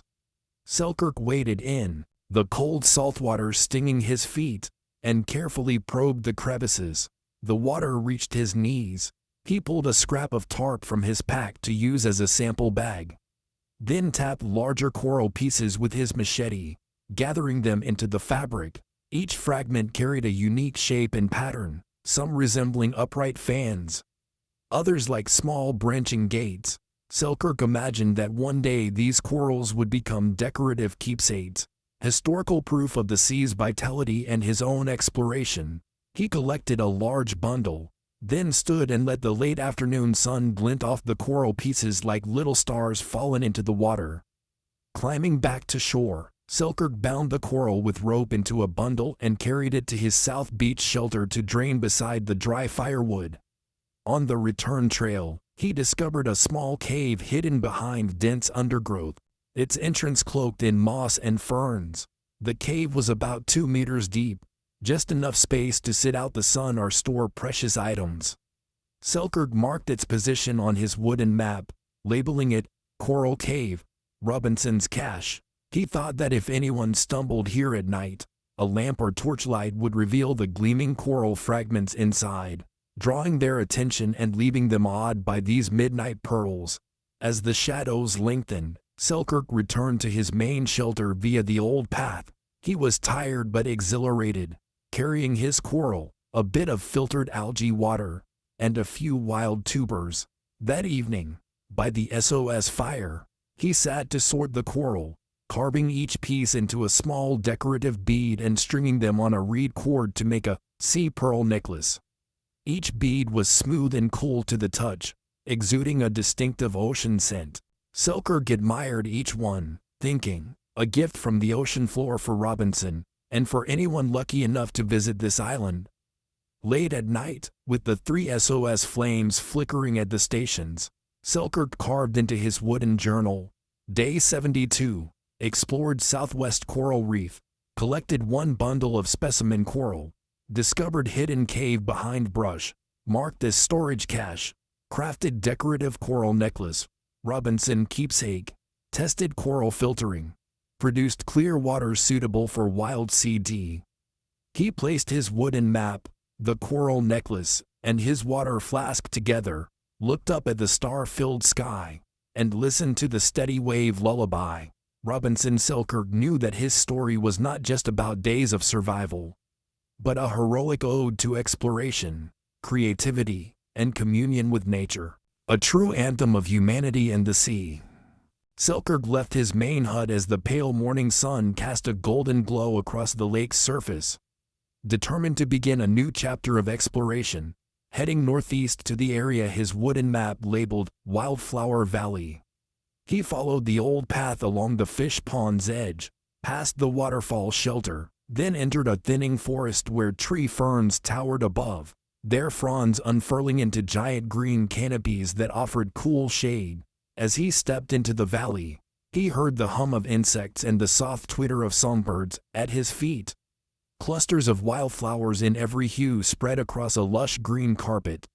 Like a tapestry under the open sky, he pressed deeper into the valley, examining each bloom, and marveled when he discovered tiny white flowers clustered high in the canopy.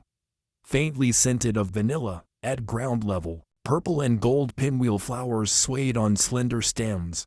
Gently he gathered a handful of the white blossoms and placed them in a small ceramic jar. Then pressed their petals through a cloth sieve to extract the natural essential oil. He smiled. This perfume will be my keepsake, so the island's fragrance stays with me whenever I yearn for home. Continuing on, Selkirk found a narrow stream winding through the valley, its clear water gently flowing over naturally arranged stones. He improvised a small wooden footbridge from 2 bamboo poles, crossed to the far bank, and discovered a gently sloping meadow blanketed with wildflowers and dotted with dark red berries. He picked a few to taste. Their sweet tart flavor dissolved refreshingly on his tongue, enough to recharge him for the day ahead. When the sun climbed high, Selkirk set down his pack, retrieved his ration of dried grain and flask of water, and rewarded himself with a simple lunch amid the sea of blooms. In that quiet moment, he heard movement behind him. Turning, he saw a young spotted deer, the first he'd encountered on the island, pausing about 10 paces away. It lifted its head to regard this strange Robinson, then stepped onto the grassy bank to drink from the stream. Selkirk remained perfectly still, not wanting to startle it, and in his chest rose a thrill of joy. This was a sign that the island's ecosystem was balancing, and his shelters were offering refuge to its creatures. Not wanting to forget the moment, Selkirk drew a blank page from his wooden map, quickly sketched the deer in the flower-strewn valley, then uncorked his jar of flower oil to let its vanilla fragrance mingle with the air. He imagined that any wanderer who stumbled into the valley would be guided by the vanilla scent and the faint tang of berries to the water and shelter. After the deer slipped off into the old forest, Selkirk pressed on to the rocky ridge north of the valley. The ascent wasn't severe, but the moss-slick stones made each step cautious. He tied the rope around his waist for safety and used his dagger to carve footholds in the rock. Advancing deliberately, when he crested the final incline, he emerged onto a small plateau ringed by low cliffs and carpeted in wildflowers. At its center lay a shallow natural pool fed by rain, a pristine little lotus pond where pure white blooms floated among lily pads. Selkirk felt his mind lift at the sight. Blooming lotuses, swaying wildflowers, and birdsong echoing among the cliffs. He gently plucked a single lotus stamen and placed it in his jar, inhaling its delicate fragrance. Then he carefully cut a young lotus leaf with his machete to bring back to the waterfall shelter, intending to brew lotus tea each morning for calm clarity. As the late afternoon sun softened, Selkirk paused on a warm rock at the plateau's edge to survey his surroundings. The wooden map in his mind took shape: Wildflower Valley, Deer Stream, Lotus Plateau, and the South Sand Beach beyond the rocky outcrop. He marked a new arrow and flower icon on his map to denote the newly charted route. In his heart, he thought, "This island is not just for survival. It contains a refined beauty that could enchant anyone who visits, making them forget their weariness." When night fell, Selkirk lit a small SOS smoke signal atop the plateau with a scrap of tarp and coral as fuel, then returned to his main hut. His dinner was wild seed porridge infused with floral oil, topped with thin slices of red berries and a strip of dried fish, an exquisite harmony of sweet, tart, and salty. Before resting, he donned his coral necklace and gazed at the glittering sky. In his wooden journal he wrote, Day 73, explored Wildflower Valley, harvested vanilla blossoms and sweet tart berries, encountered a wild deer, marked its location on the map, climbed to the Lotus Plateau, collected lotus stamens and leaves, mapped the pond, updated route map and added auxiliary SOS signal. Selkirk set down his pen, relaxed onto his dry leaf bed, and listened to petals drifting and distant waves breaking. He understood that each day on the island was a new chapter, where nature gradually revealed its core mysteries. And Robinson Selkirk, through ingenuity and perseverance, was composing his own epic. After the 73rd night, as Selkirk drifted off beneath the last stars, the ocean breeze gently carried the salt, dry scent of the sea into his shelter. The next morning, day 74, he awoke early, folded his dry leaf mattress, shook the brown tarp free of dew, then filled his flask with algae-filtered water by the limestone outcrop and headed back across the main sand beach. Each SOS fire still burned, the coral chains on the flags fluttering, beckoning from afar. Selkirk decided today he would complete the ecological corridor, linking Wildflower Valley to the Lotus Plateau, where he had met the wild fawn. He wanted a safe, easy path for himself and any newcomer to the island. Entering the palm grove at dawn, the wildflowers still opened many-colored, the reeds sparkling with dew. At each meter, he notched small grooves into sapling trunks and loosely trimmed a few branches to stake both sides of the trail. When he reached the Deer Stream crossing, he built a reed plank bridge from 2 parallel bamboo poles lashed with reed cord so no one would have to wade. On the bridge's center, he carved a coral cross as Robinson's sign of friendship to any who passed. Continuing on, he wove dried reed panels along the route as natural railings to prevent slips in rain. Arriving at Wildflower Valley, he paused by the vanilla flower bush and gathered more blossoms for his stores. This time, instead of extracting oil, he filled small cloth sachets with dried petals and hung them along the trail, nature's scented markers. Each step releasing a hint of vanilla to guide travelers through the forest mist. The simple idea turned the valley into a fragrant reminder point, so anyone passing would know they were on the right path. At the base of the slope up to the Lotus Plateau, Selkirk upgraded the rough stone steps. He climbed with a rope looped around his waist. Wrapping it around natural rock handholds for safety, he carved shallow depressions into old stone steps and placed round stones for footing to prevent slipping. Satisfied, he paused and offered a silent blessing that his corridor would make the journey gentle and secure for himself and any who followed. On the Lotus Plateau, the small pond gleamed jade green, ringed by lily pads and crowned with pristine white lotus flowers. Selkirk opened his pack for his micro-laboratory, a glass vial, a wooden syringe, a bottle of vanilla oil, and his lotus water flask. He carefully harvested young lotus leaves, rich in cooling compounds and thirst-quenching properties, placed them into the vial, added purified water, and shook well. The pale green liquid strained into his flask, its pure fragrance enough to soothe the body and heal minor cuts from his labors. He named it Lotus Tranquility Tea, and carved its name and date into a small wooden label. Late in the afternoon, before leaving the plateau, Selkirk observed small birds foraging around the pond. A familiar gull glided in, a bird that often perched on the south cliff now returning here. The symbol was clear: freedom could circle the island at will, then settle where it felt safe. Selkirk smiled, sensing that harmony with nature offered freedom even on a deserted isle.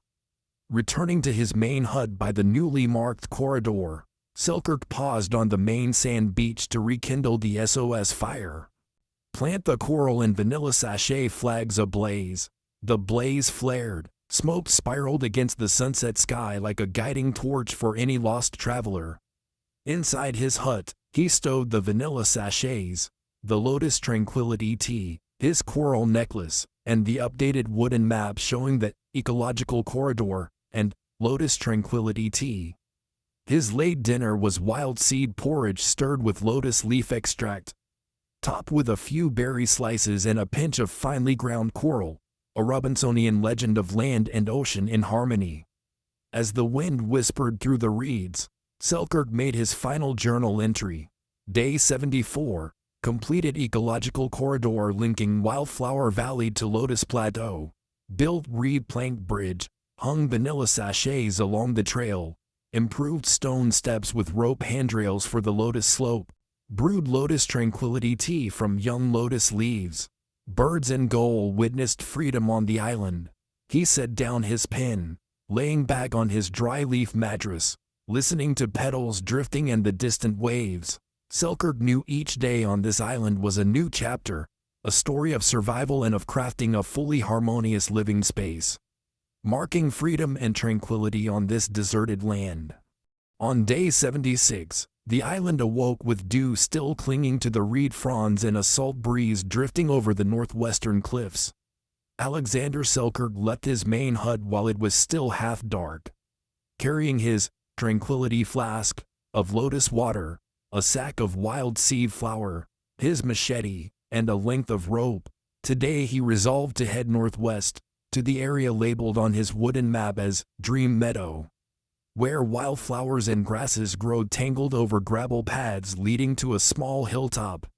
They said from that summit you could see the entire island, the Lotus Pond, the Flower Valley, the southwest coral reef, and the distant northern strait. Following the new trail, Selkirk passed through Wildflower Valley, crossed the lotus slope and the deer stream, then descended into a hollow where tall grasses reached to his thighs. The air was fresh, and the distant clack of his watermill wheel joined the songs of forest birds in a natural symphony. He carefully notched his wooden map every 100 paces beside the marking for his ecological corridor. Then plucked a handful of wild mint, its cool aroma refreshing, and tucked it into his satchel to brew mint tea later when the day warmed. By late morning, the hilltop came into view, a 200-meter meadow of short grasses and a riot of purple, yellow, and red wildflowers. Selkirk stopped, set down his pack, and sipped warm lotus tea as he gazed over the open space.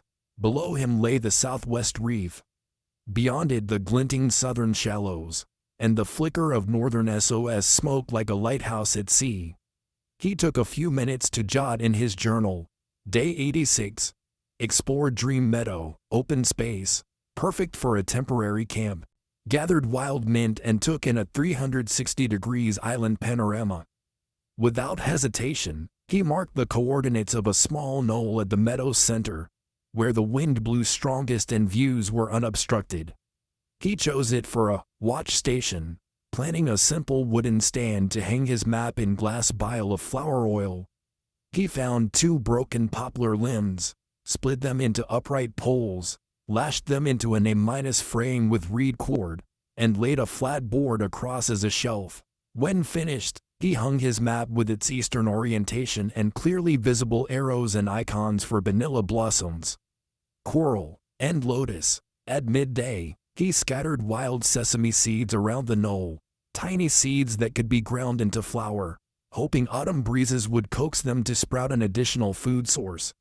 He dug a small pit, sowed the seeds, lightly covered them, and marked Dream Sesame on his map. The simple act felt profound. Robinson not only survived but also sowed life. In the afternoon, Selkirk sat against his lookout stand as the sun dipped toward the sea. Watching the sky turn pink over the coral reef, Flower Valley, and palm groves, he then noticed a faint path leading north down the knoll, carpeted in radiant yellow grasses. Small footprints in the swaying grass, perhaps a wild rabbit or a large rat. Selkirk decided to follow this track before dusk to seek small game. He trudged along the grassy path and within minutes discovered a low bush bearing round, orange wild fruits, one he'd never seen before. Carefully, he picked one, halved it, and tasted it. A gentle sweet bitter flavor with a refreshing aroma. He stashed several in his pouch to later make improvised jam. Then he spotted a patch of rough hide prints, snake scales. On closer inspection, they were footprints of a small fox, which darted away into the grass. Selkirk smiled. Rescue may arrive at any moment, but for now, I am a friend to all island creatures. As dusk pressed in, Selkirk tidied his watch station, removed his map to stow in his pack, and set off for home. Before leaving the knoll, he carved a message into a tree. Dream Meadow, return before departing the island. A small gesture, but one reflecting Robinson's hospitality, ready to welcome any who might tread this land.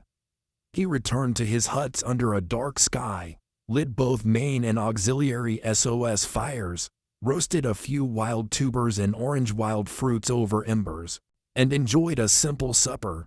Before lying on his dry leaf mattress, he retrieved the wild sesame seeds from his pouch, toasted them on his stone pan, roughly ground them into coarse flour, and sprinkled them over his wild seed porridge.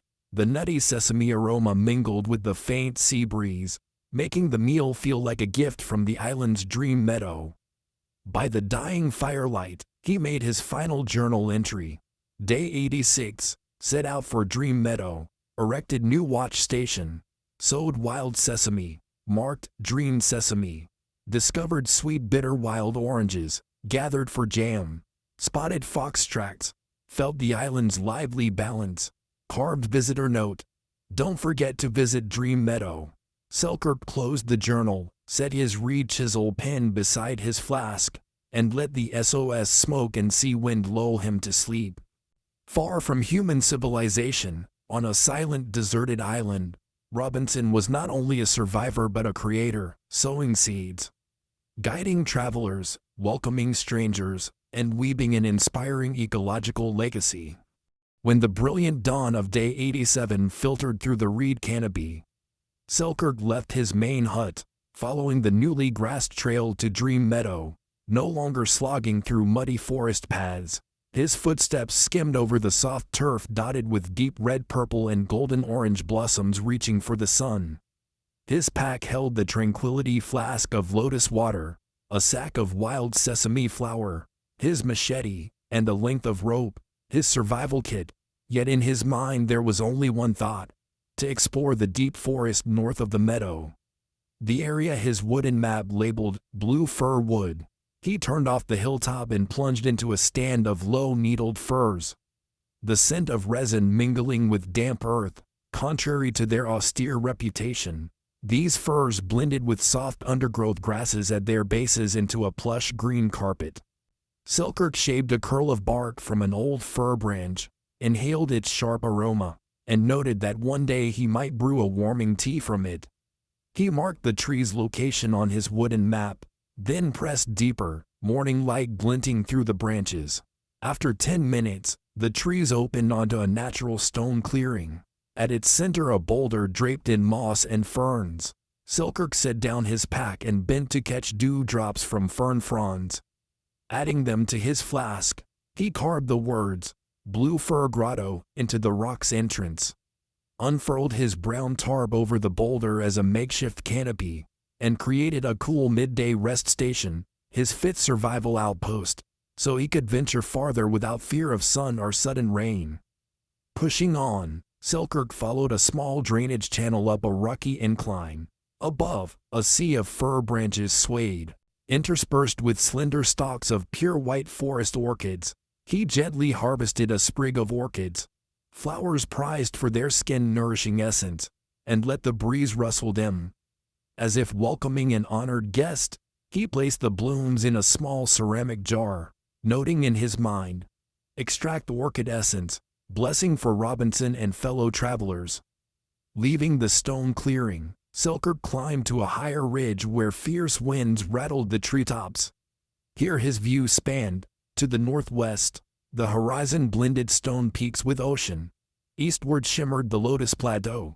South lay the Flower Valley and distant coral reefs. North, far off, the arc of the northern beach flickered with SOS smoke. Selkirk perched on a sun-warmed rock, unfolded his wooden map, and added a landmark, Blue Fir Summit, 360 degrees outlook. He imagined that any visitor would ascend here to spot rescue signals and memorize the island's layout. After resting, he descended along a rivulet running through fir roots into a crystal-clear pool ankle deep. He scooped and tasted the water, detecting a subtle sweetness and a hint of the fir's fragrant sap. He named it Fir's Eye Pool, and anchored palm fronds and bark around its rim to keep debris out. This pure source, he decided, would suffice for cooking and tea, sparing him the muddied streams during rain. By midday, the sky was cloudless. Selkirk realized he'd ventured farther than ever. His pack of rations was dwindling, but he felt secure. He'd charted every watch station, the Blue Fir Grotto, and Fir's Eye Pool on his map. Simply following the trail would guide him home before nightfall.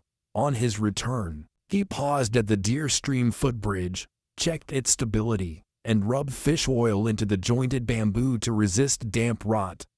Everything was ready, just awaiting rescue or a curious traveler. At sunset, Selkirk reached his main hut, stoked the SOS fire, and snapped a broken fir branch's kindling. The resin's rich scent filled the air. Banishing fatigue, he brewed fir bark tea, steeping a few dry bark slices with a spoonful of honey and pure spring water, and sipped its warmth. The rhythmic click of his watermill at the southeast falls mingled with the wind's hush through the reeds.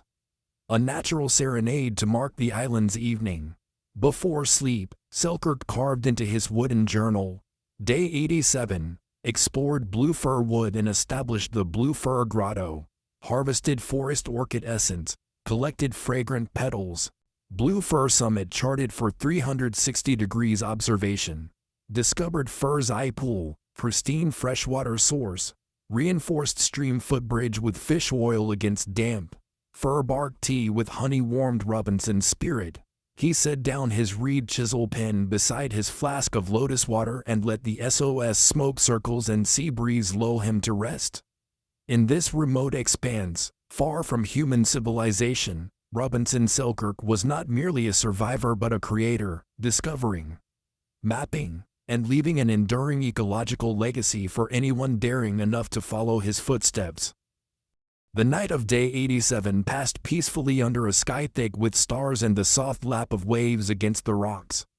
At dawn on day 88, Selkirk awoke in his main hut to the crisp, salty air still clinging to his breath. Today he would devote himself fully to completing his ecological network and marking the Blue Fir journey with small rituals, both to honor the wild and to affirm his spiritual sovereignty over this mysterious island.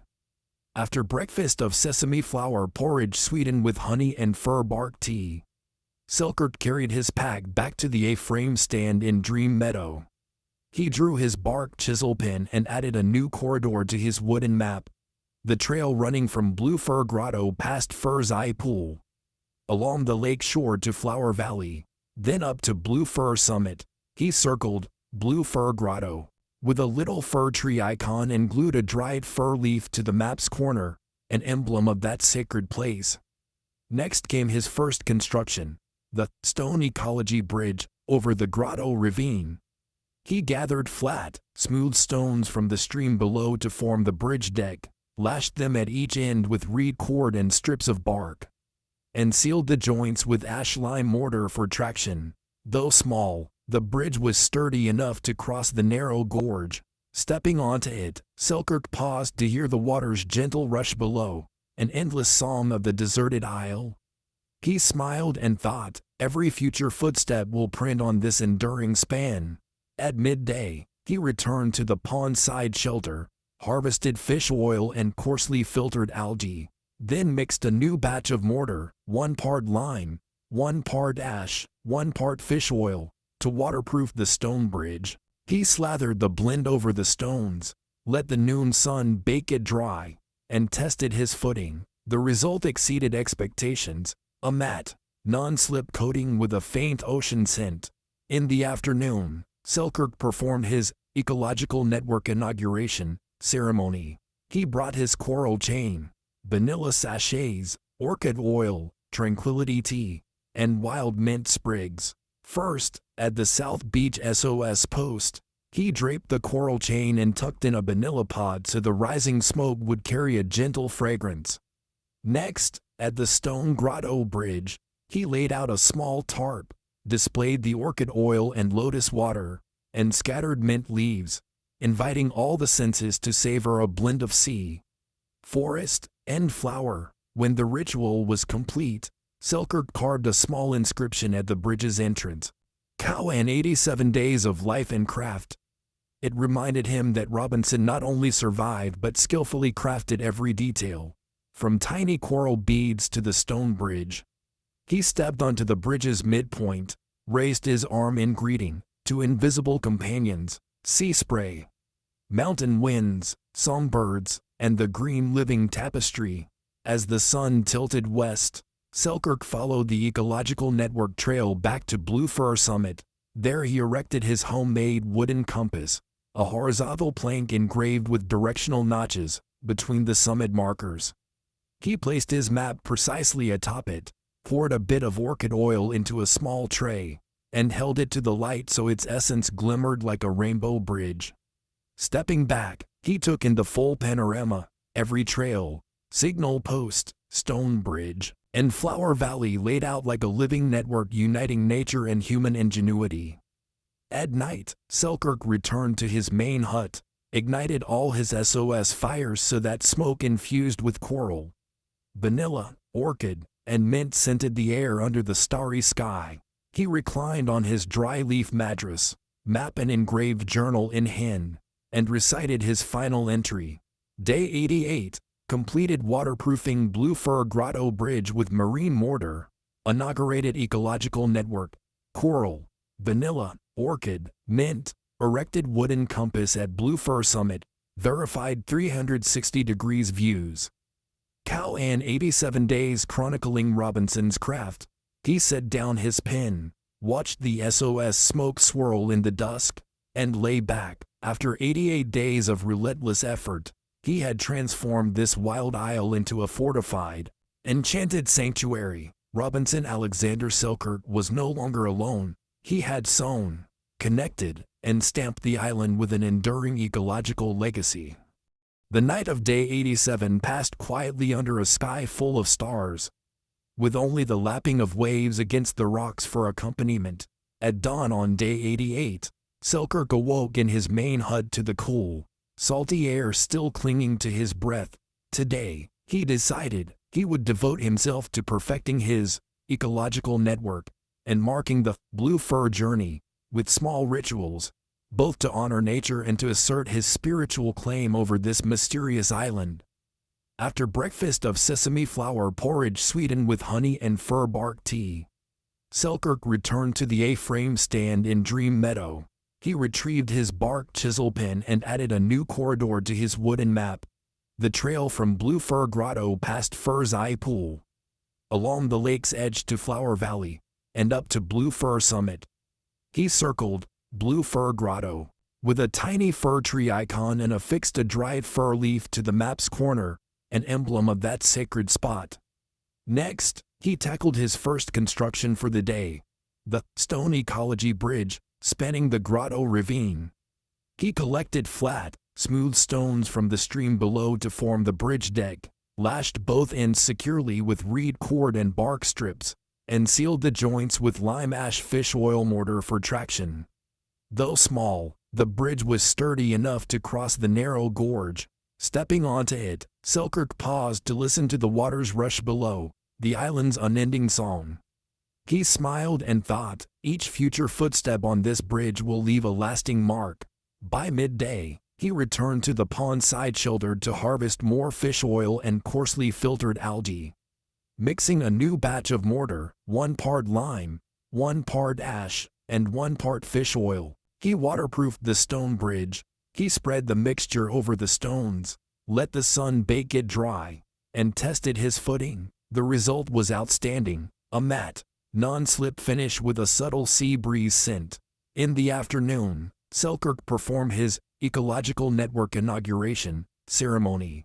He brought his coral chain, vanilla sachets, orchid oil, tranquility tea, and wild mint sprigs. First, at the South Beach SOS post, he draped the coral chain and tucked in a vanilla pod so the rising smoke would carry a gentle fragrance. Next, at the Stone Grotto Bridge, he laid out a small tarp, displayed the orchid oil and lotus water, and scattered mint leaves, inviting all the senses to savor a blend of sea, forest, and flower. After completing the rites, he carved a small inscription at the bridge's entrance. Cal and 87 days of life and craft. It reminded him that Robinson had not only survived but skillfully crafted every detail, from tiny coral beads to the stone bridge.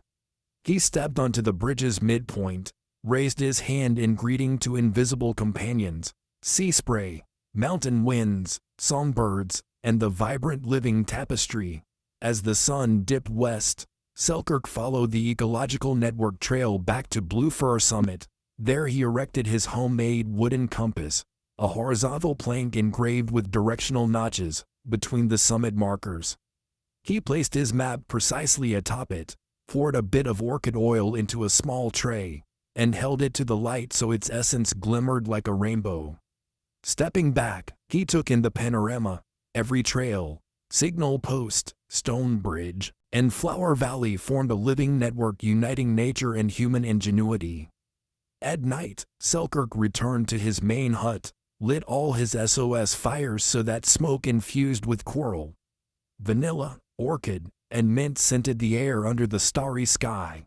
He reclined on his dry leaf mattress, map and engraved journal in hand, and recited his final entry. Day 88, completed waterproofing Blue Fir Grotto Bridge with marine mortar, inaugurated ecological network, coral, vanilla, orchid, mint, erected wooden compass at Blue Fir Summit, verified 360 degrees views. Cal and 87 days chronicling Robinson's craft. He set down his pen, watched the SOS smoke rise, and let the sea breeze lull him to sleep. After 88 days of effort, he had transformed this wild isle into a fortified, enchanted sanctuary. Robinson Alexander Selkirk was no longer alone. He had sown, connected, and left an enduring ecological legacy. After returning safely to his main hut, Selkirk barely had time to change out of his rain-soaked clothes and wipe the last droplets of storm from his skin before silently checking all his SOS signals. 3 fires still flickered. The coral chains still clinked in the breeze, but in his chest it was no longer the ocean's pulse, but his own excited blood.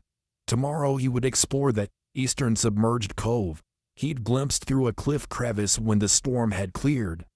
According to his wooden map, that cove lay directly below the east cliff summit, a sheltered emerald green basin. Calm even when the open sea raged, perfect as a natural harbor for small boats and an excellent fishing spot. At dawn the skies cleared, and Selkirk set out from his main hut with his flask of filtered water, a bundle of dried coral to test seaweed cultivation, rope, and his trusty machete. He followed the newly crafted stone stair trail up the East Seagull promontory toward the rising sun. At the cliff's edge, he knelt to touch the cool limestone, inhaling salty earth and moisture, then squeezed his body through a narrow gap and carefully dropped onto the jagged rocks below. Before him lay the entrance to the submerged cove, an inland pocket of still seawater. Glassy and undisturbed despite the churning surf beyond, Selkirk stepped to the water's edge and lightly dipped a toe into the warm-feeling seawater, proof of an underground thermal spring. Remembering his mineral experiment notebook, he knew such warm springs could be used for cooking or drying materials. He probed along the basin's lip until he found a hidden fissure beneath a boulder, from which steam gently billowed. He filled his flask and tasted the water, salty but not fishy, with a mild mineral tang. Remarkably drinkable. He smiled and named it Eastern Spring, and marked its spot on his map's corner. Not stopping there, he tied rope around his waist and secured it to a sturdy rock above the cove as an anchor. Then carefully lowered himself into the basin. Beneath the surface, he saw a tuft of soft jade-green seaweed drifting. He harvested a frond, stashed it in his tarp bag, and exhaled in relief. This would be a rich source of food and a nutrient-packed soup ingredient. Exiting the water, he pitched a small makeshift shelter of tarp and reeds right at the shore, enough to store gear and shelter from any further squalls. Next, he opened his pack for the dried coral, tied thin cord around each branch, and submerged them near the cove's mouth, an experiment in cultivating live coral. If successful, he'd have fresh coral for decoration and barter with any visitors. He carefully wedged each coral piece into deeper rock crevices so algae could take hold. Noting, submerged reef test site. Before leaving, he drank another sip of spring water to warm his chilled hands. By midday, he returned to his rock-sheltered tent and filled a stone pot with Eastern Spring water, adding seaweed and a few dried fish to simmer into a mineral broth. The aroma of sea and warmth and seaweed was at once strange and comforting. He sat against the cliff, sunlight slanting through the gap, and savored a spoonful. Its sweet salty flavor felt like a gift from the sea. In the afternoon, Selkirk set out to survey the labyrinthine rock strata at the cove's bottom.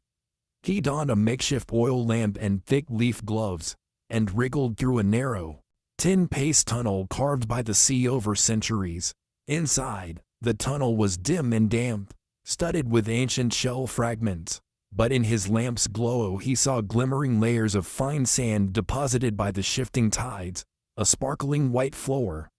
He scraped a sample with his machete, sealed it in a glass vial, and jotted, "Submerged sand, potential natural gypsum." Emerging from the tunnel, he realized the day was grown late. He quickly repitched his tarp canopy, lashed it tight, then quietly lit a small fire at the cove's entrance, so that low smoke would signal passing small craft at night. By the lamp's flicker, he opened his wooden map and etched in the 4 new sites: Eastern Spring, Seaweed Test Reef, Gypsum Sand Tunnel, and Submerged Cave. He tucked the map into a waterproof pouch, then leaned against the cliff to enjoy the warmth rising from the spring. When a light drizzle began again, he produced his orchid oil and dripped a few precious drops onto the coral hanging above his tent, its faint floral perfume mingling with brine and rock to banish dampness. He then finished his seaweed broth, set his Eastern Spring flask beside him, and murmured his journal entry. Day 89. Explored Eastern Submerged Cove and Eastern Spring, thermal mineral water, harvested submerged seaweed, began live coral cultivation trial, erected shelter and night fire signal at the cove entrance, surveyed submerged sand tunnel, sampled gypsum-rich sand. He set aside his pen, gazed at the narrow cave mouth. Beyond it lay the boundless sea's many hidden wonders. Now discovered and recorded by Robinson Selkirk. As the rain pattered overhead, he drifted to sleep warmed by the spring's heat and soothed by his steadfast SOS fires, certain that tomorrow would reveal even more marvels. At dawn of day 89, Selkirk woke in his temporary shelter beside the eastern submerged cove, listening to the warm spring water murmuring over the nearby rocks. He opened his eyes, inhaled deeply the mineral-laced salt air. Early sunlight slanting through the cliff lit up the pool with dancing rays. After briefly kindling a sprig of forest orchid incense, he scooped a few softened seaweed pieces from his bowl and tasted them, their rich marine flavor and cleansing purity fueling him for the new day. First, Selkirk checked on his live coral experiment. In the dawn light, the coral branches he tied into the rock crevices had sprouted tiny emerald algae, proof of new life. He carefully removed one piece, placed it in his flask, and watched air bubbles cling to it, a moment of unexpected joy in his island solitude. He noted, live coral grew in 24 hours, promising for water filtration and decoration. Next, he fashioned a tight wooden lid for the submerged spring's mouth to keep out sand. The carved round spring opening in the cliff was now neatly covered, leaving only the water inlet exposed. Selkirk tilted his flask under the spout, let it fill, and tapped its side to hear the clear ring echo off the rocks, confirmation that Eastern Spring would sustain him long-term.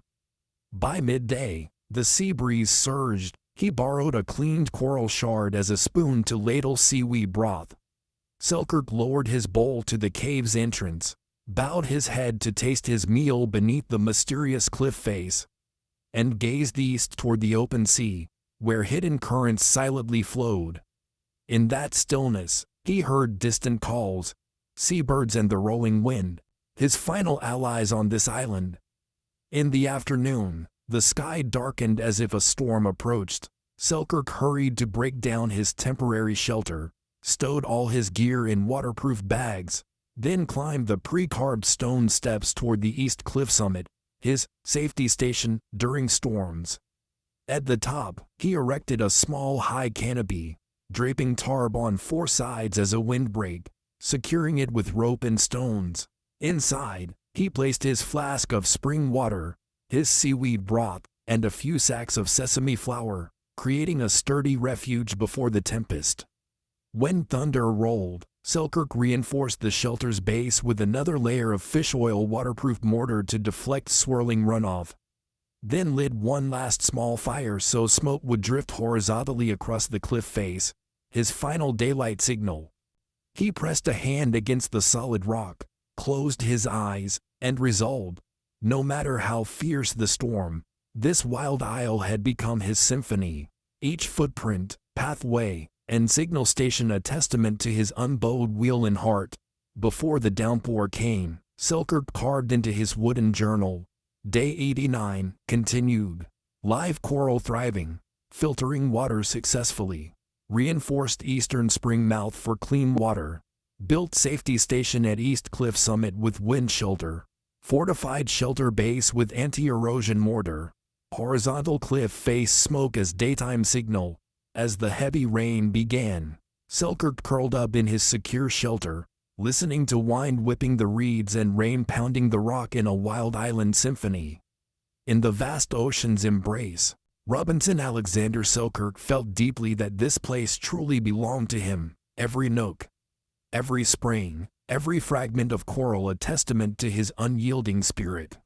On the 600th day of his journey, nearly 2 years alone on the deserted island, Alexander Selkirk awoke at dawn on the east cliff summit to a light both familiar and strange, weak gold streaming through the leaves, as if stitching a jade-green tapestry, but no longer the fresh morning mist of his first day.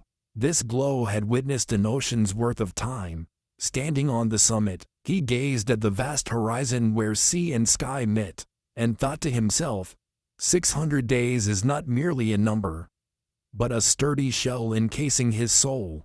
He set out from his long-held watch station, checked his wooden compass, still pointing true north, the direction in which he once dreamed of rescue ships, and felt a new purpose arise.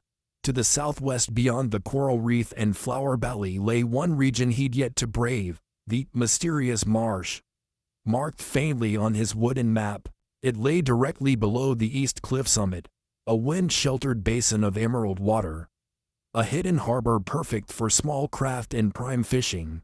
Selkirk followed bird tracks and faded watermarks along the palm forest trail. Crossing Dream Meadow and stumbling down rocky slopes, he had etched every pathway in his mind. Now it was time to explore the island's final frontier before acknowledging he truly had mastered this place. Passing through Blue Fir Wood, he paused between Blue Fir Grotto and Fir's Eye Pool, straining to hear sea turtles offshore or deer stirring in the ponds, only the wind sighing through leaves. He knew he must press on, though a flicker of fear always accompanied his steps into the unknown. At last, pale light pierced the reeds to reveal the mysterious marsh, a shallow half-meter pool of brown, silt-laden water overrun with duckweed and reeds. Scattered stones rose like tiny islands. His ancient hand-built skiff, woven of reeds and corals, lay moored at the shore, its silvered tarp weathered with moss. This same boat had first borne his footprints early in his exile. Now it beckoned him back to finish his discovery. He looped rope around his waist and stepped into the cold, knee-deep water, sensing a thrill as he waded deeper. His machete hung ready to cut through choking reeds and open a path. The duckweed clung to his legs with soft squelches, but Selkirk remained calm, slicing through to reveal a narrow channel leading to a central stone island. There he set down his pack and spread out his wooden map, marking the prehistoric skiff spot, then folded it away. All that remained was to uncover why he himself had abandoned this boat.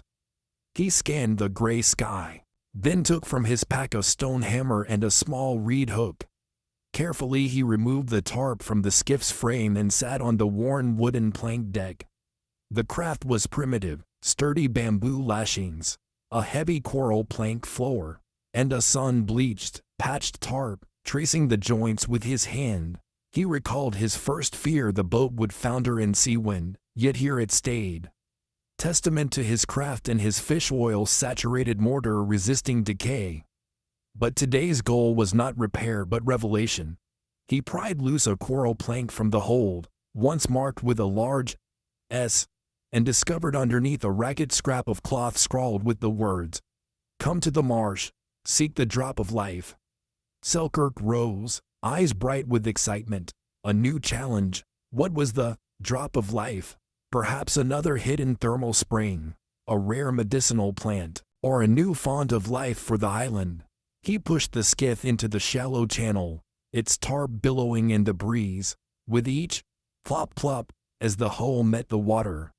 He remembered the start of his exile, never imagining he would one day pilot a boat through these wild marshes. Yet each small wave now affirmed he was an unerring Robinson, guided by wooden maps, coral clues, and 600 days of ingenuity. Mid-marsh, he dropped anchor by a low rock and waded into the duckweed to the channel's source. Beneath the mat, a narrow stream of crystal water bubbled up from the depths, a finger of clear spring water. Selkirk knelt, scooped a drop to his lips, and tasted its pure sweetness, nothing like the sea springs or cave pools he knew. His eyes shone. This was the drop of life, the island's purest water. A source of survival not only for him but for all living things. Heart racing, he filled his flask with this drop of life and placed his coral marker beside him.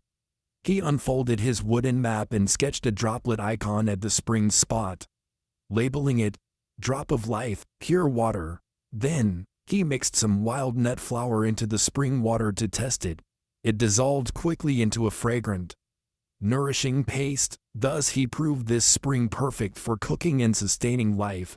As dusk fell, Selkirk returned to the skiff and beached it, gathering a few roots of the marsh plants that grew around the spring, white-fleshed, cool-tasting roots likely suited for cooling infusions or wound cleaning. He tucked them into his sack and hurried back to his main hut, to the rain shoulder. The reed bridge, the stone steps, his wooden map, and now the drop of life, the final piece completing his island portrait of survival, discovery, and enduring creation. When the final rain shower descended, Selkirk sat by his hearth and brewed drop of life tea with a dash of vanilla oil and wild sesame kernels, sipping its warm comfort while gazing at the map adorned with coral, flowers, lotus, sesame, fir, and now a single drop of water, a perfect ecological network. He reflected, 600 days, it's not just time, but a self-made world. Robinson Selkirk has merged with this island, and it will forever be my second home. It had been 903 days since Alexander Selkirk first set foot on this desert island, nearly 2 years longer than he ever imagined, and every step now carried the weight of an entire microcosm of life. This morning, he woke before dawn in his sturdy main shelter, fortified with fish oil-laced lime mortar and coral-dyed canvas, with 3 steadfast SOS beacons standing guard. But today's focus was a return to the mysterious marsh, where he had once discovered the drop of life, and now planned to explore deeper still the hidden, spirit cave, beneath layers of duckweed and tangled roots. Rising with first light, Selkirk took his handmade oil lamp, coil of rope, and a flask of the purest drop of life water, and followed the well-tended palm forest trail past Dream Meadow and through Blue Fir Wood, each landmark festooned with coral markers, vanilla sachets, orchid vials, and mint bundles, all parts of his unbroken ecological network. Today, his eyes were set on the marsh's secret depths. He reached the submerged inlet as dawn painted the water jade green. Pushing his coral plank skiff through the duckweed with gentle oars, he moored at the center where eastern spring still trickled. Tying his safety rope to a stone, he waded into waist-deep water and slipped beneath its surface. There, amid faint light, he saw dozens of telltale bubbles rising, veritable vents of air and mineral-laden water, the very source of his drop of life. Beside them, larger fissures gushed deeper, marking the entrance to the spirit cave noted only cryptically on his wooden map. Clutching his oil lamp, Selkirk slid through the narrow underwater passage, feeling his heady breath echo in the dank tunnel. Ancient seashells and slick moss lined the walls, and after about 10 paces the tunnel opened into a broader chamber warmed by a gentle current. The rock face, streaked golden with mineral deposits, bore the faded carving of a curling wave, a sign, he believed, left by sailors of old to mark the cave's heart. Selkirk pressed his hand against the carved stone, wiped away the moss, and tapped it with coral, its hollow ring like an ancient bell. Below the carving, he found a tiny recessed cleft. Using his machete, he carefully chipped away a thin outer crust to reveal a narrower side passage. Torch held aloft, he wriggled deeper, heart pounding with equal parts dread and exhilaration. After another dozen steps, he surfaced into a shallow pool chest high, waters even clearer than those outside. Beyond him, shafts of his lamplight glimmered over submerged rock ridges like a miniature Milky Way. "This is the spirit cave," Selkirk whispered, eyes shining. He set down his drop-of-life flask on a dry ledge, then scanned the pool. Warmth rose in gentle waves, pockets of air clung to the walls, and a bed of slender aquatic plants clung to the floor, soft green fronds dancing in the current. He guessed these to be an ancient medicinal species, perhaps a remedy for toxins or a blood tonic. Carefully, he clipped a small sprig and stored it in his pack, then cupped his flask under the spring's outflow, liquid thick with minerals. He named it marsh essence. With his samples secured, Selkirk returned to the larger chamber, placed his bottle side by side, drop of life and marsh essence, and used his carved wooden ruler to sketch the cave's layout onto his map. Eastern Spring. Submerged sand cave, spirit cave, the wave-carved stone, and the test reef. It formed an ecological labyrinth, each point tied to its own purpose and story. Emerging from the cave, Selkirk retraced his steps through duckweed and mud, boarded the skiff, and glided back to shore. As dusk settled, he pondered his next experiment, blending marsh essence with wild seed flower for restorative cates, or diluting it with drop of life for detoxifying bads.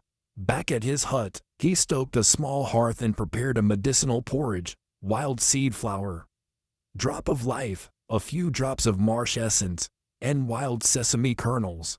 The mingled scents of smoke and mineral-laced steam filled the air as he tasted a spoonful, nutty, sweet salty, with a cooling herbal edge. His body felt buoyant, his mind clear. He realized he had uncovered the island's final secret, a network of warm springs, hidden caves, and healing plants, perfectly balanced for both survival and renewal. That evening, he recorded in his wooden journal, Day 903, explored Spirit Cave in the mysterious marsh, collected marsh essence and subterranean medicinal plants, mapped cave network onto wooden chart, tested medicinal porridge with wild seed flower plus marsh essence, finalized ultimate survival route on the island. By the golden hearth light, Selkirk laid his worn map beside vials of spring water, coral beads, vanilla pods, orchid oil, lotus leaves, mint, and now marsh essence, a tapestry of 903 days woven into one complete ecological network. He closed his eyes, a smile on his lips, letting the lullaby of waves lull him to sleep, certain that these 4 years on a deserted isle had been more than mere survival. They had been a journey to understand nature itself and to create a life in harmony with it. The light rain of day 903's evening cleared the day's humidity. Selkirk sat in his main shelter, the flicker of the hearth fire dancing over the wide wooden map laid before him, now marked with 69 signal posts. Springs, valleys, summits, and at last the spirit cave. The stove's warmth banished dampness, granting him a rare moment of peace to reflect on 4 years of solitude. Before the wind howled anew through the windows, Selkirk placed his vials of marsh essence and drop of life upon a flat stone table and added a few drops of orchid oil and a sprinkle of sun-dried lotus powder. He inhaled deeply, letting the pure mineral scent and floral notes mingle, a private serenade to tomorrow's dawn. Already in his mind he plotted the next stage, having mastered the island. He would soon set sail in his coral plank skiff to rejoin humankind. But first, some final tasks remained. Selkirk took up his reed carving pen and inscribed in his wooden journal, Day 903, collected complete samples of spring water, seaweed, sand, and medicinal plants, secured marsh essence in a sealed wooden flask, maintained and moored the coral plank skiff, prepared dried provisions and paddles for departure. With his entries complete, he neatly refolded the wooden map, strapped it back onto the A-frame at East Cliff Summit, where each breeze seemed to echo the ocean's song. As the night deepened, Selkirk dismantled the reed shelter by the fish pond, repurposing its canvas as sunshade, and reinforced his main hut's joints with another coat of fish oil mortar. Every movement was precise, a pledge that whether he stayed or left, This island would stand firm under his care. He then prepared a special final supper, wild seed porridge blended with drop of life, enriched with orchid oil and dried lotus leaves, an edible testament to 903 days of exploration. By the weak firelight, he savored each spoonful, the gentle sweetness, the briny tang, the mountain flower fragrance, all blessings for tomorrow's voyage. Before sleep claimed him, Selkirk turned to his steadfast coral plank skiff moored in the marshy dawn mist. He stroked its hull, imagining the days of paddling toward the horizon. Finally, he laid his hand on the map, his finger tracing the last arrow pointing to the prehistoric skiff cave, and drew a red circle around it, his silent vow, tomorrow I depart. In the still of night, the oil lamp swayed in the breeze, casting a warm glow over the weathered map, ink and chalk smudged by time.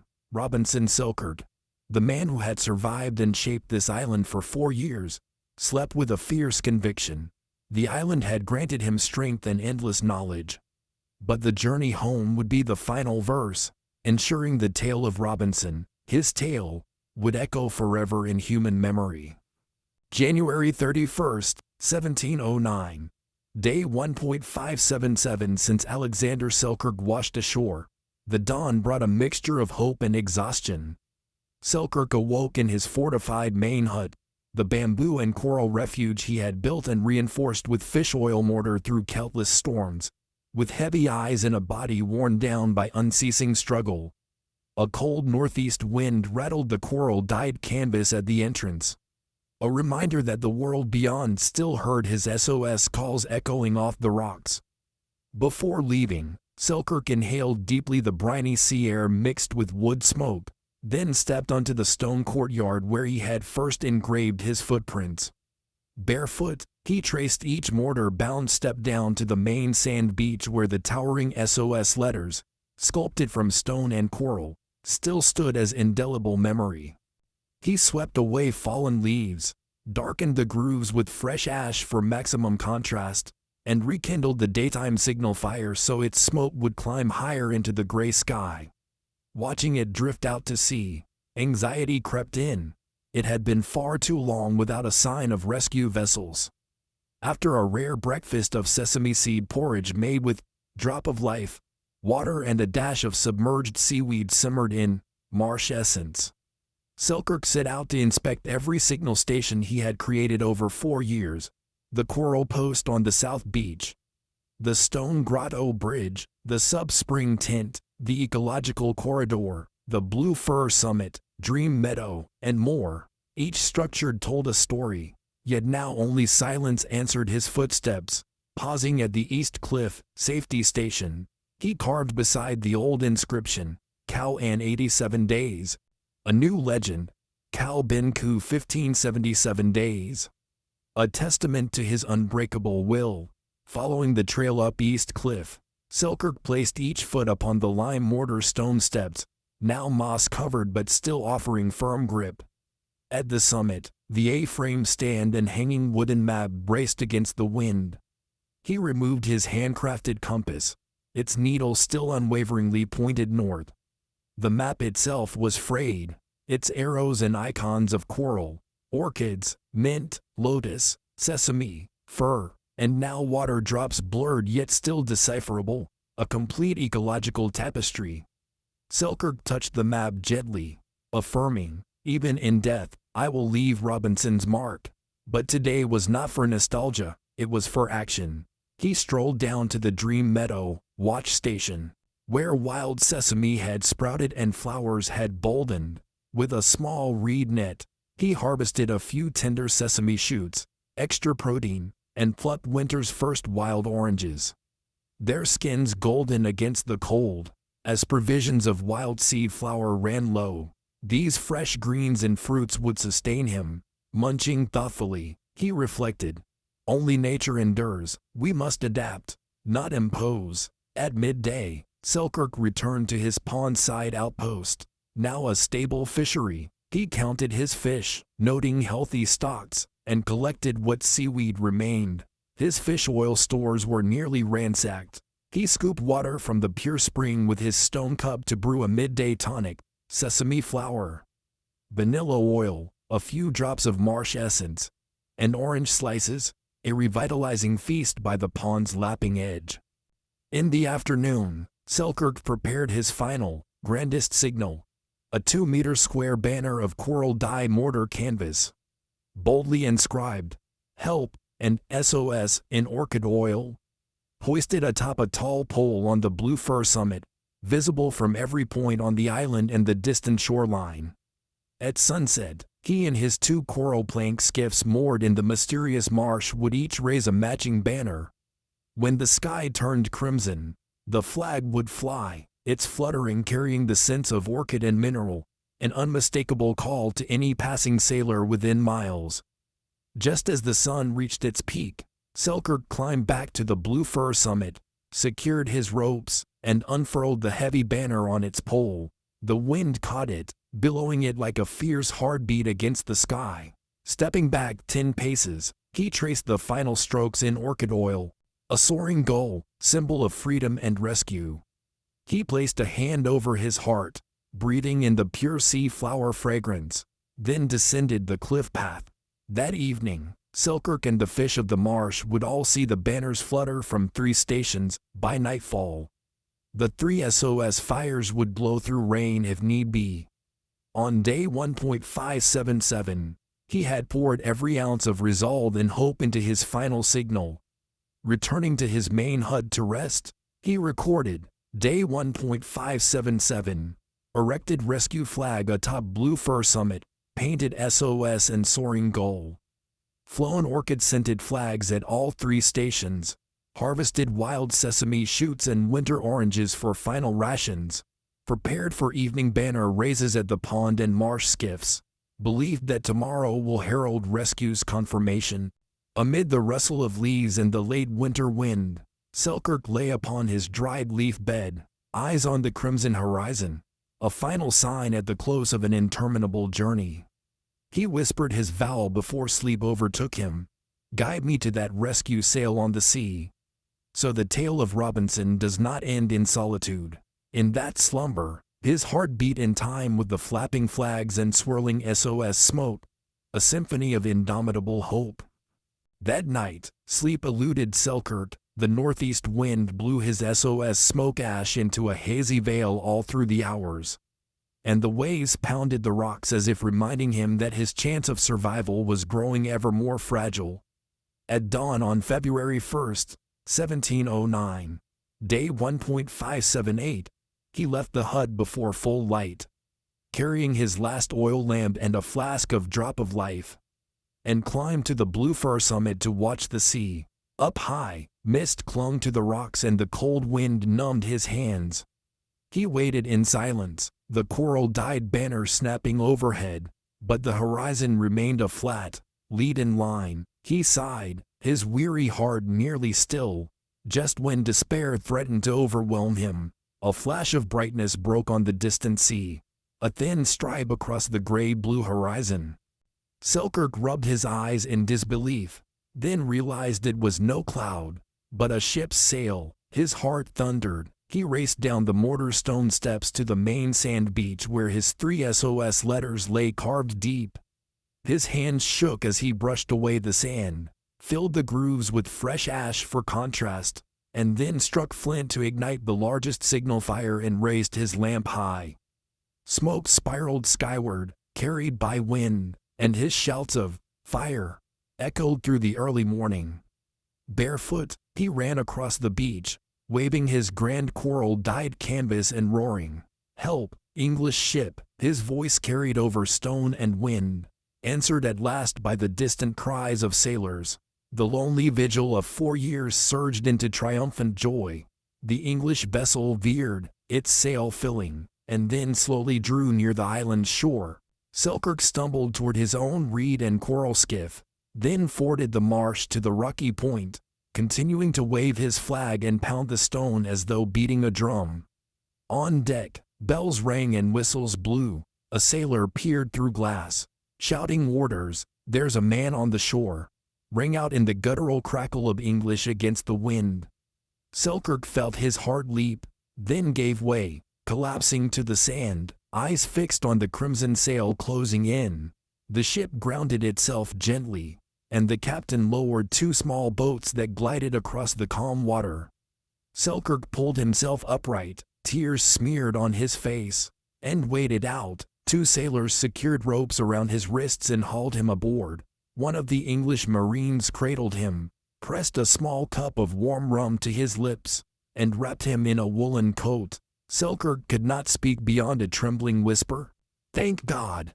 Thank God!" As the prescribed opiate for seasickness began to take effect, Selkirk rested in the ship's cabin, staring up at the patched wooden ceiling, his chest filled with a different rhythm now, the gentle lull of waves bearing him back to humankind's embrace.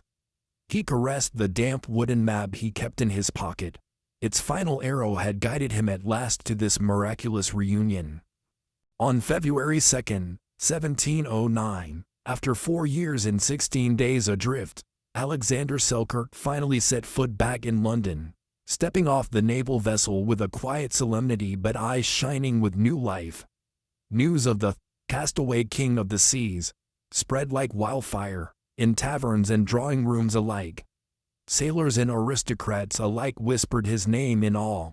No sooner had he disembarked than Captain Woodes Rogers, who had led the expedition that rescued him, welcomed him into his stately home. The assembled guests burst into applause as Selkirk entered, clad in his naval uniform, his gaunt face and haunted eyes bearing the imprint of the wilderness. He bowed his head in gratitude, then began to recount his saga in a hush of reverent silence. The ash-filled SOS fires, the coral-dyed flags and vanilla sachets, the porridge in dark cave shelters, the drop of life, spring and the marsh essence, the wild seed garden and the stone grotto bridge. Each detail transported his audience through storms, hardship, and shimmering moments of hope. When he finished, Selkirk quietly produced his small wooden map, bound with coral cord, and presented it to Captain Rogers for posterity. "This is the legacy of one man and one island," he said softly. "May it bring hope to anyone cast into similar circumstances." Selkirk's fame quickly swept through the capital. Among the avid listeners was a young writer named Daniel Defoe, who visited Selkirk on a drizzly evening in the quiet of his study. Pen and paper in hand, eager to record every vivid detail. Patiently, Defoe listened as Selkirk traced his journey from day 1 to day 1.578, noting every reed hut, signal station, plant, and animal. Although his eyes glistened with tears of remembrance, Selkirk spoke with clarity and restraint, insisting that the story's own grandeur needs no embellishment. Back at his desk, Defoe wove Selkirk's true account into a polished novel, preserving its spirit of defying nature, creative ingenuity, and resilient hope. When Robinson Crusoe was published in 1719, it became not only a classic of adventure literature but also a tribute to Alexander Selkirk's indomitable spirit. As for Selkirk himself, he returned to his humble home in Lower Largo with an extraordinary peace. He would sit on his porch, pour a cup of lotus tea brewed with his own drop of life, nibble a few wild sesame seeds, and close his eyes to the memory of the island. Though he had regained family, fame, and recompense, the image of the rocky caves, hidden coves, and each footprint he had left in the sand remained forever etched in his heart. Today, as Robinson Crusoe is reprinted around the globe, readers imagine the life of a man cast away on a boundless ocean. Yet behind every page lies the true story of Alexander Selkirk, whose extraordinary ordeal and unyielding faith in the power of the human will inspire generations.